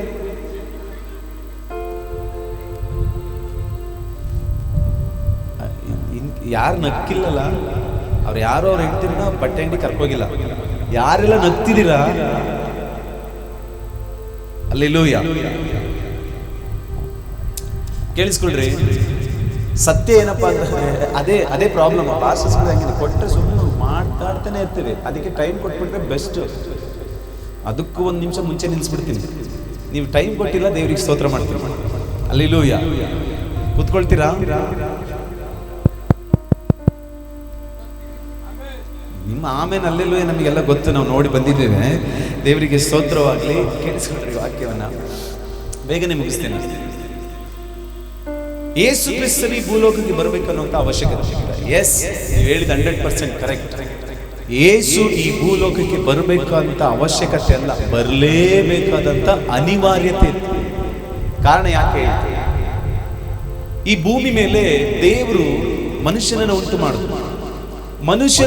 ಮಾಡಿದ ಮೇಲೆ ಅವನನ್ನು ಉಂಟು ಮಾಡಿದ ಆದ್ಮೇಲೆ ಮನುಷ್ಯನು ಈ ಭೂಮಿ ಮೇಲೆ ಮೊದಲನೇ ಮನುಷ್ಯನಾದ ಆದಾಮನು, ಮೊದಲನೇ ಮನುಷ್ಯನು ಅವನು ದೇವರಿಗೆ ಅವಿಧೇಯನಾಗಿ ಅವನು ಪಾಪ ಮಾಡಿ ದೇವರ ಸಂಬಂಧದಿಂದ, ದೇವರ ಮಹಿಮೆಯಿಂದ, ದೇವರ ಒಡನಾಟದಿಂದ, ಅವನಿಗೆ ಪರಲೋಕ ರಾಜ್ಯಕ್ಕೂ ಇವನಿಗಿದ್ದ ಕನೆಕ್ಷನ್, ಆ ಒಂದು ಬಾಂಧವ್ಯದಿಂದ, ಸಂಬಂಧದಿಂದ ಅವನು ಹೊರಗಡೆ ಬಂದ. ಏದೇನ್ ತೋಟದಲ್ಲಿ, ಏದೇನ್ ತೋಟ ಅನ್ನುವಂಥದ್ದು ದೇವರ ಪ್ರಸನ್ನತೆ, ದೇವರ ಸಾನ್ನಿಧ್ಯ, ದೇವರ ಇರುವಿಕೆ. ಅದರಿಂದಲೇ ಏದೇನ್ ತೋಟದಿಂದಲೇ ಅವನು ಹೊರಗಡೆ ಬಂದ. ಇವನ ಪಾಪ ಮಾಡಿದ ನಿಮಿತ್ತ ಇಡೀ ಭೂಮಿಗೆ ಶಾಪ ಬಂತು. ಮೊದಲನೇ ಮನುಷ್ಯನಿಂದ ಹುಟ್ಟಿದ ಪ್ರತಿಯೊಬ್ಬನು ಕೂಡ, ಈ ಲೋಕದಲ್ಲಿ ಹುಟ್ಟುವ ಪ್ರತಿಯೊಬ್ಬನು ಕೂಡ ಅವನು ಹುಟ್ಟುತ್ತಲೇ ಏನಾಗಿ ಬರ್ತಾನೆ? ಎಲ್ಲರೂ ಪರಿಶುದ್ಧರಾಗಿ ಬರೋದಿಲ್ಲ, ಹುಟ್ಟುತ್ತಲೇ ಜನ್ಮ ಪಾಪಿಯಾಗಿ ಬಂದ್ಬಿಡ್ತಾನೆ. ಹಲ್ಲೆಲೂಯಾ. ಹೀಗೆ ಹುಟ್ಟಿರುವ ಈ ಮನುಷ್ಯರ ಜೀವಿತದಲ್ಲಿ ದೇವರು ಅನೇಕ ಸಾರಿ ಕೆಲವು ಭಕ್ತರುಗಳನ್ನ ಕಳಿಸಿಕೊಟ್ರು, ನೀತಿವಂತರನ್ನ ಕಳಿಸಿಕೊಟ್ರು, ಈ ಲೋಕಕ್ಕೆ ಒಳ್ಳೆ ಸತ್ಪುರುಷರುಗಳನ್ನ ಕಳಿಸಿಕೊಟ್ರು, ಪ್ರವಾದಿಗಳನ್ನ ಕಳಿಸಿಕೊಟ್ರು, ನ್ಯಾಯಸ್ಥಾಪಕರುಗಳನ್ನ ಕಳಿಸಿಕೊಟ್ರು, ರಾಜರುಗಳನ್ನ ಕಳಿಸಿಕೊಟ್ರು. Hallelujah, hallelujah. ಅನೇಕ ನಾಯಕರುಗಳನ್ನ ಕಳಿಸಿಕೊಟ್ರು ದೇವರು. ಯಾರನ್ನ ಕಳಿಸಿದ್ರು ಕೂಡ ಅನೇಕ ಅದ್ಭುತ ಮಹತ್ಕಾರ್ಯಗಳನ್ನು ಮಾಡುವಂತ ಜನರನ್ನ ಕಳಿಸಿಕೊಟ್ರು ದೇವರು. ಹೇಗೋ ಒಟ್ಟಾರೆ ಈ ಜನಗಳಿಗೊಂದು ಬಿಡುಗಡೆಯನ್ನ, ಈ ಪಾಪದಿಂದ, ಶಾಪದಿಂದ ಬಿಡುಗಡೆಯನ್ನ ಕೊಡಬೇಕೆಂಬುದೇ ದೇವರ ಉದ್ದೇಶ. ಆದ್ರೆ ಪ್ರತಿ ಮನುಷ್ಯನು, ಹುಟ್ಟಿ ಬಂದ ಪ್ರತಿ ಮನುಷ್ಯನು ಕೂಡ ಅವನು ಪಾಪಿಯಾಗಿಯೇ ಬಂದಿದ್ದಾನೆ. ನಾವು ಸತ್ಯವೇದದಲ್ಲಿ ನೋಡ್ತೇವೆ, ಪಾಪಕ್ಕೆ ಪರಿಹಾರ. ನಾವು ವೇದಗಳಲ್ಲಿಯೂ ನಾವು ನೋಡ್ತೇವೆ, ಪಾಪಕ್ಕೆ ಪರಿಹಾರ ಸಿಕ್ಕುವಂಥದ್ದು. ವೇದ ಉಪನಿಷತ್ತುಗಳಲ್ಲಿ ನೀವು ಅಲ್ಲಿ ಕೂಡ ಹೇಳ್ತದೆ, ಪಾಪಕ್ಕೆ ಪರಿಹಾರ ಸಿಕ್ಕುವಂಥದ್ದೇ ರಕ್ತದಿಂದ ಎಂಬುದಾಗಿ ವಾಕ್ಯ ಹೇಳ್ತದೆ. ನಮಗೆ ಸತ್ಯವೇದ ಹೇಳ್ತದೆ, ಇಬ್ರಿಯ 9ನೇ ಅಧ್ಯಾಯದ 21-22ನೇ ವಚನದಲ್ಲಿ ಹೆಚ್ಚು ಕಡಿಮೆ ಏನಿಲ್ಲ, ಎಲ್ಲಾ ವಸ್ತುಗಳು, ಈ ಲೋಕದಲ್ಲಿರುವಂತ ಎಲ್ಲಾ ಮನುಷ್ಯರು, ಎಲ್ಲಾ ವಸ್ತುಗಳು ಕೂಡ ಹೆಚ್ಚು ಕಡಿಮೆ ರಕ್ತದಿಂದಲೇ ಶುದ್ಧವಾಗ್ತದೆ ಎಂಬುದಾಗಿ. ಹಲ್ಲೆಲೂಯಾ. ಹಾಗಿದ್ದ ಮೇಲೆ ಯಾರ ರಕ್ತದಿಂದ ಮನುಷ್ಯನ ಪಾಪ ಪರಿಹಾರ ಆಗ್ತದೆ? ಯಾವ ರಕ್ತದಿಂದ ಮನುಷ್ಯನು ಶುದ್ಧ ಆಗ್ತಾನೆ? ಯಾವ ರಕ್ತದಿಂದ ಮನುಷ್ಯನ ಮೇಲೆ ಬಂದಂತ ಶಾಪಗಳು ಹೊರಟೋಗ್ತದೆ? ಹಲ್ಲೆಲೂಯಾ. ವಾಕ್ಯ ಹೇಳ್ತದೆ, ಹೆಚ್ಚು ಕಡಿಮೆ ಎಲ್ಲವೂ ಕೂಡ ರಕ್ತದಿಂದ ಶುದ್ಧೀಕರಿಸಲ್ಪಡ್ತದೆ. ಹಳೆ ಒಡಂಬಡಿಕೆಯಲ್ಲಿ ಅದಕ್ಕೆ ಅನೇಕ ಉದಾಹರಣೆಗಳು. Amen, hallelujah. ಆದ್ರೆ ಈ ರಕ್ತವನ್ನ ಕೊಡಬೇಕು, ಜನರಿಗಾಗಿ ರಕ್ತವನ್ನ ಕೊಟ್ರೆ, ಒಬ್ಬ ಪಾಪಿಗೆ ರಕ್ತವನ್ನ ಕೊಟ್ರೆ ಅವನು ಶುದ್ಧನಾಗ್ತಾನೆ ಎಂಬುದಾಗಿ ನಾವು ಒಡಂಬಡಿಕೆಯಲ್ಲಿ, ಸತ್ಯವೇದದಲ್ಲಿ ಒಡಂಬಡಿಕೆಯಲ್ಲಿ ಅನೇಕ ಕಾರ್ಯಗಳು. ಒಬ್ಬ ಪಾಪಿ ಅವನು ತನ್ನನ್ನು ತಾನು ರಕ್ಷಿಸಲ್ಪಡಬೇಕು, ಅವನ ಕುಟುಂಬ ರಕ್ಷಿಸಲ್ಪಡಬೇಕು. ಅವನು ಮಾಡಿದ ತಪ್ಪಿಗೆ ಅವನು ಪರಿಹಾರವಾಗಿ ಏನಾದರೂ ದೇವರ ಸಮ್ಮುಖಕ್ಕೆ ತೆಗೆದುಕೊಂಡು ಬಂದು ಓರಿಗಳನ್ನು ಅಥವಾ ಕುರಿಗಳು, ಆಡುಗಳನ್ನು ಅಥವಾ ಪಾರಿವಾಳಗಳನ್ನು ಅಥವಾ ದವಸ ಧಾನ್ಯಗಳನ್ನು ತೆಗೆದುಕೊಂಡು ಬಂದು ದೇವರ ಸಮ್ಮುಖಕ್ಕೆ ಅಥವಾ ದೇವದರ್ಶನ ಗುಡಾರಕ್ಕೆ ಬಂದು ಯಾಜಕನ ಕೈಗೆ ಒಪ್ಪಿಸಿ, ಅವನ ಮೂಲಕವಾಗಿ ಅದನ್ನು ಯಜ್ಞ ಮಾಡುವುದರ ಮೂಲಕವಾಗಿ, ಅದನ್ನ ಯಜ್ಞ ಮಾಡಿ ಅದನ್ನು ಹೋಮ ಮಾಡುವುದರ ಮೂಲಕವಾಗಿ ಒಬ್ಬ ಮನುಷ್ಯನ ಪಾಪ ಪರಿಹಾರ ಆಗ್ತಾ ಇತ್ತು. ಹಳೆ ಒಡಂಬಡಿಕೆ. ಹಲ್ಲೆಲೂಯಾ. ನಾವು ಸಾಮಾನ್ಯವಾಗಿ ನಾವು ನೋಡುವಂತ ಕಾರ್ಯಗಳು, ಅನೇಕ ಜನರು ತಮ್ಮ ಯಾವುದಾದ್ರೂ ವೆಹಿಕಲ್ ಅನ್ನು ತೆಗೆದುಕೊಂಡ್ರೆ, ನಾನು ಮಾಡಿದ್ದೇನೆ ನಮ್ಮ ಮನೆಯಲ್ಲಿ ಈಗಲೂ ಕೂಡ ಆ ಕಾರ್ಯಗಳನ್ನ ಮಾಡ್ತೇನೆ. ನಮ್ಮ ಫ್ಯಾಮಿಲಿಯವರೆಲ್ಲ ನಾವು ಕೂಡ ಮಾಡಿದ್ದೇವೆ. ಒಂದು ಮನೆ ಕಟ್ಟುವಾಗ, ಒಂದು ವಸ್ತುವನ್ನು ತೆಗೆದುಕೊಳ್ಳುವಾಗ ಅದಕ್ಕೆ ರಕ್ತದ ರೂಪವಾಗಿ ಅನೇಕ ರಕ್ತದ ಕಲ್ಲರ್ಗಳನ್ನಾಗಲಿ ಅಥವಾ ಏನೋ ರಕ್ತವನ್ನು ಬೇರೆ ಪ್ರಾಣಿಗಳನ್ನು ಕೊಟ್ಟು ನಾವೇನ್ ಮಾಡ್ತೇವೆ? ಬಲಿ ಅರ್ಪಿಸ್ಬಿಡ್ತೇವೆ. ಕಾರಣ ಯಾಕೆ? ಅದೆಲ್ಲ ಏನಕ್ಕೆ ಗೊತ್ತಾ? ಇದರ ಮೇಲಿರುವಂತ ಶುದ್ಧ ಅಶುದ್ಧಗಳು ಎಲ್ಲವೂ ಕೂಡ ಅದು ರಕ್ತದಿಂದಲೇ ಶುದ್ಧೀಕರಿಸಲ್ಪಡಲಿ. ಹಲ್ಲೆಲೂಯಾ. ರೈಟ್. ಇವೆಲ್ಲದಕ್ಕೂ ಕೂಡ ಒಂದು ಪ್ರಾಣಿಗಳ ರಕ್ತವನ್ನು ಕೊಡುವುದರ ಮೂಲಕವಾಗಿ ಒಬ್ಬ ಒಂದು ವಸ್ತುಗಳ ಅಶುದ್ಧತೆ ಎಲ್ಲ ಅಳಿದು ಹೋಗ್ತದೆ. ಅಂದ್ರೆ ಹಾಗಿದ್ರೆ ಮನುಷ್ಯನ ಜೀವಿತದಲ್ಲಿ ಅವನಿಗೆ ನಿತ್ಯ ನಿರಂತರವಾಗಿ ಜೀವಿಸಬೇಕು, ಅವನಿಗೆ ಪಾಪಗಳು ನಿವಾರಣೆ ಆಗ್ಬೇಕು ಅಂತಂದ್ರೆ ಯಾವುದೇ ಹೋರಿಗಳಾಗ್ಲಿ, ಯಾವುದೇ ಕುರಿ ಆಗ್ಲಿ, ಯಾವುದೇ ಪಾರಿವಾಳ ಆಗ್ಲಿ, ಯಾವುದೇ ದವಸ ಧಾನ್ಯಗಳಿಂದ ಅವನು ಹೋಮ ಮಾಡುವುದರ ಮೂಲಕವಾಗಿ ಒಬ್ಬ ಮನುಷ್ಯನ ಪಾಪ ನಿವಾರಣೆ ಆಗೋದಿಲ್ಲ. ಅದಕ್ಕಾಗಿ ಹಳ ಒಡಂಬಡಿಕೆಯಲ್ಲಿ ದೇವರ ಸಮ್ಮುಖದಲ್ಲಿ ಒಬ್ಬನು ಪಾಪಿ ಕ್ಷಮಿಸಲ್ಪಟ್ಟಿದ್ದಾನೆ ಅಂತ ಅನ್ನುವುದಕ್ಕೆ ಅನೇಕ ಉದಾಹರಣೆ ಕೇಳ್ರಿ. ಹೆಚ್ಚು ಕಡಿಮೆ ಏನಿಲ್ಲ, ಎಲ್ಲರೂ ಪಾಪ ಮಾಡಿದ್ದೀವಿ ಅಲ್ಲ. ನೀವು ಎಸ್ ಅಂತ ಹೇಳಲಿಲ್ಲ ಅಂದ್ರೂ, ಹೇಳಲಿಲ್ಲ ಅಂದ್ರೂ ದೇವರ ವಾಕ್ಯ ಹೇಳ್ತದೆ. ಓದ್ರಿ ವಾಕ್ಯ ಓದ್ರಿ. ರೋಮಪುರದವರ ಬರೆದ ಪತ್ರಿಕೆ 3ನೇ ಅಧ್ಯಾಯ 23ನೇ ವಚನ ಓದ್ರಿ ನೋಡೋಣ. ರೋಮಪುರ 3:23. ಮೈಕ್ ಹಿಡ್ಕೊಂಡು ಹೋದ್ರಿ. ಎಲ್ಲರೂ ಪಾಪ ಮಾಡಿ ದೇವರ ಮಹಿಮೆಯನ್ನು ಹೊಂದದೆ. ಕೇಳಿಸ್ಕೊಳ್ಳಿ, ಅಲ್ಲಿಂದ ಓದ್ಬಾರ್ದು, ಅದ್ರ ಮೇಲ್ಗಡೆ ವಚನ ಇದೆ ನೋಡಿ, ಇನ್ನೊಂದು ಲೈನ್ ಇದೆಲ್ಲ, ಅಲ್ಲಿಂದ ಓದ್ಬೇಕು. ಹೆಚ್ಚು ಕಡಿಮೆ ಏನೂ ಇಲ್ಲ. ಅದೇ ಏನಂತೆ? ಹೆಚ್ಚು ಕಡಿಮೆ ಏನೂ ಇಲ್ಲ. ಕಡಿಮೆ ಏನಿಲ್ಲ. ಕಮನ್ ಎಲ್ಲ ಹೇಳ್ರಿ, ಏನಂತ ಎಲ್ಲರೂ ಶಬ್ದವಾಗಿ ಹೇಳ್ರಿ. ಹೆಚ್ಚು ಕಡಿಮೆ ಏನಿಲ್ಲ. ಶಬ್ದವಾಗಿ ಹೆಚ್ಚು ಕಡಿಮೆ ಏನಿಲ್ಲ. ಅದರ ಅರ್ಥ ಏನ್ ಗೊತ್ತಾ? ಆನೆ ಕದ್ರೂ ಕಳ್ಳ, ಅಡಿಕೆ ಕದ್ರೂ ಕಳ್ಳ, ಅದೇ ಅರ್ಥ. ಅದು ಅವಳು ಎಂತೆಂತ ದೊಡ್ಡ ದೊಡ್ಡ ಕೆಲಸ ತಪ್ಪು ಮಾಡಿದಳು ಗೊತ್ತಾ? ನಾನಿಷ್ಟೇ ಸಣ್ಣದು, ನೀನ್ ಸಣ್ಣದಾರು ಮಾಡು, ದೊಡ್ಡದಾರು ಮಾಡು, ಹೆಚ್ಚು ಕಡಿಮೆ ಏನಿಲ್ಲ. ಎಲ್ಲರೂ ಪಾಪ ಮಾಡಿ ದೇವರ ಸಂಬಂಧದಿಂದ, ದೇವರ ಅನ್ಯೋನ್ಯತೆ, ದೇವರ ಮಹಿಮೆಯಿಂದ ಬೇರ್ಪಟ್ಟಿದ್ದಾರೆ. ಹಲ್ಲೆಲೂಯಾ. ವಾಕ್ಯ ಹೇಳ್ತದೆ, ನಾನು ಪಾಪ ಮಾಡಿಲ್ಲ, ನಾನು ತಪ್ಪು ಮಾಡಿಲ್ಲಪ್ಪ ಅಂತಂದ್ರೆ ನಿಮ್ಮನ್ನು ನೀವೇ ಮೋಸ ಮಾಡ್ಕೊಂಡ್ರಿ ಅಂತ. ಹಲೋ, ನಾನು ಏನು ಹಂಗಂದ್ರೆ ಏನು? ಪಾಪ ಅಂದ್ರೆ ಏನು? ನನಗವೆಲ್ಲ ನಿನಗೆ ಗೊತ್ತಿಲ್ಲ ಅಂದ್ರೆ ನೀನು ಹುಟ್ಟಬೇಕಾದ್ರಲೇನೆ. ಹಲ್ಲೆಲೂಯಾ. ಹೇಳ್ರಿ, ಹೆಚ್ಚು ಕಡಿಮೆ. ಆನೆ ಕದ್ರು, ಅಡಿಕೆ ಕದ್ರು, ಕಳ್ಳ, ಸ್ವಲ್ಪ ಜಾಸ್ತಿ ಹೆಚ್ಚು ಕಡಿಮೆ ಅವೆಲ್ಲ ಏನಿಲ್ಲ, ಎಲ್ಲ ಸೇರಿ ಪಾಪ ಅಂದ್ರೆ ಪಾಪ. ಕೇಳಿಸ್ಕೊಳ್ಳಿ, ಈ ಲೋಕದಲ್ಲಿ ಮನುಷ್ಯನು ಮಾಡಿರುವಂತ 3 ಕಾರ್ಯಗಳು. ಇದು ಹೇಳ್ಬಿಟ್ಟು ನಾನು ಮುಂದೆ ಹೋಗ್ತೀನಿ. ಎಷ್ಟು ಕಾರ್ಯ? ಅವನ ಈ ಕಾರ್ಯವನ್ನು ಮಾಡೇ ಇರ್ತಾನೆ. ನಾನು ಹೇಳ್ತೀನಿ, ಎಲ್ಲ ಹೇಳ್ರಿ, ಎಲ್ಲ ಪಕ್ಕದ ನೋಡ್ರಿ. 3 ಕಾರ್ಯ ಅಂತ ನೆನಪಲ್ಲಿ ಇಟ್ಕೊಂಡ್ರಿ, ಲೈಫಲ್ಲಿ ಮರಿಬೇಡ ಅಂತ ಹೇಳ್ರಿ. ಪಕ್ಕದವ್ರು ನೋಡಿ ಹೇಳ್ರಿ. ರೈಟ್, 3 ಕಾರ್ಯಗಳು. ಏನು 3 ಕಾರ್ಯಗಳು? ಮೊದಲನೇದಾಗಿ ತಪ್ಪುಗಳು. ಶಬ್ದವಾಗಿ ಹೇಳ್ರಿ, ಎಲ್ಲ ಗಟ್ಟಿಯಾಗಿ. ಇನ್ ಕೆಲವು ನಾನು ತಪ್ಪೇ ಮಾಡಿಲ್ಲ ಅನ್ನೋ ತರ ನಿಂತಿದ್ದೀರಾ? ಅಯ್ಯೋ ಆಂಟಿ ಹೇಳ್ರಿ ಒಂಚೂರಾಗಿ ಗಟ್ಟಿಯಾಗಿ. ಎಲ್ಲ ಹೇಳ್ರಿ, ತಪ್ಪುಗಳು. ಎರಡನೇದಾಗಿ ಪಾಪಗಳು. ಯಾರ ಬೈಲೆಲ್ಲ ಬರ್ಲಿಲ್ವಾ ನೋಡ್ರಿ? ಅಯ್ಯೋ ಮಾಡ್ದರ್ ಪಾಪ, ಆಡ್ದರ ಬೈಲಿ ಯಾಕೆ ನಾವ್ ಯಾಕೆ ಹೇಳ್ಬೇಕು? ಪಾಪಗಳನ್ನ ತರ ಇದ್ದೀರಾ? ಹೇಳ್ರಿ ಎಲ್ಲ ಶಬ್ದವಾಗಿ. ಮೊದಲನೇದಾಗಿ ಏನು? ಎರಡನೇದಾಗಿ, ಮೂರನೇದಾಗಿ ದೋಷಗಳು. ಶಬ್ದವಾಗಿ.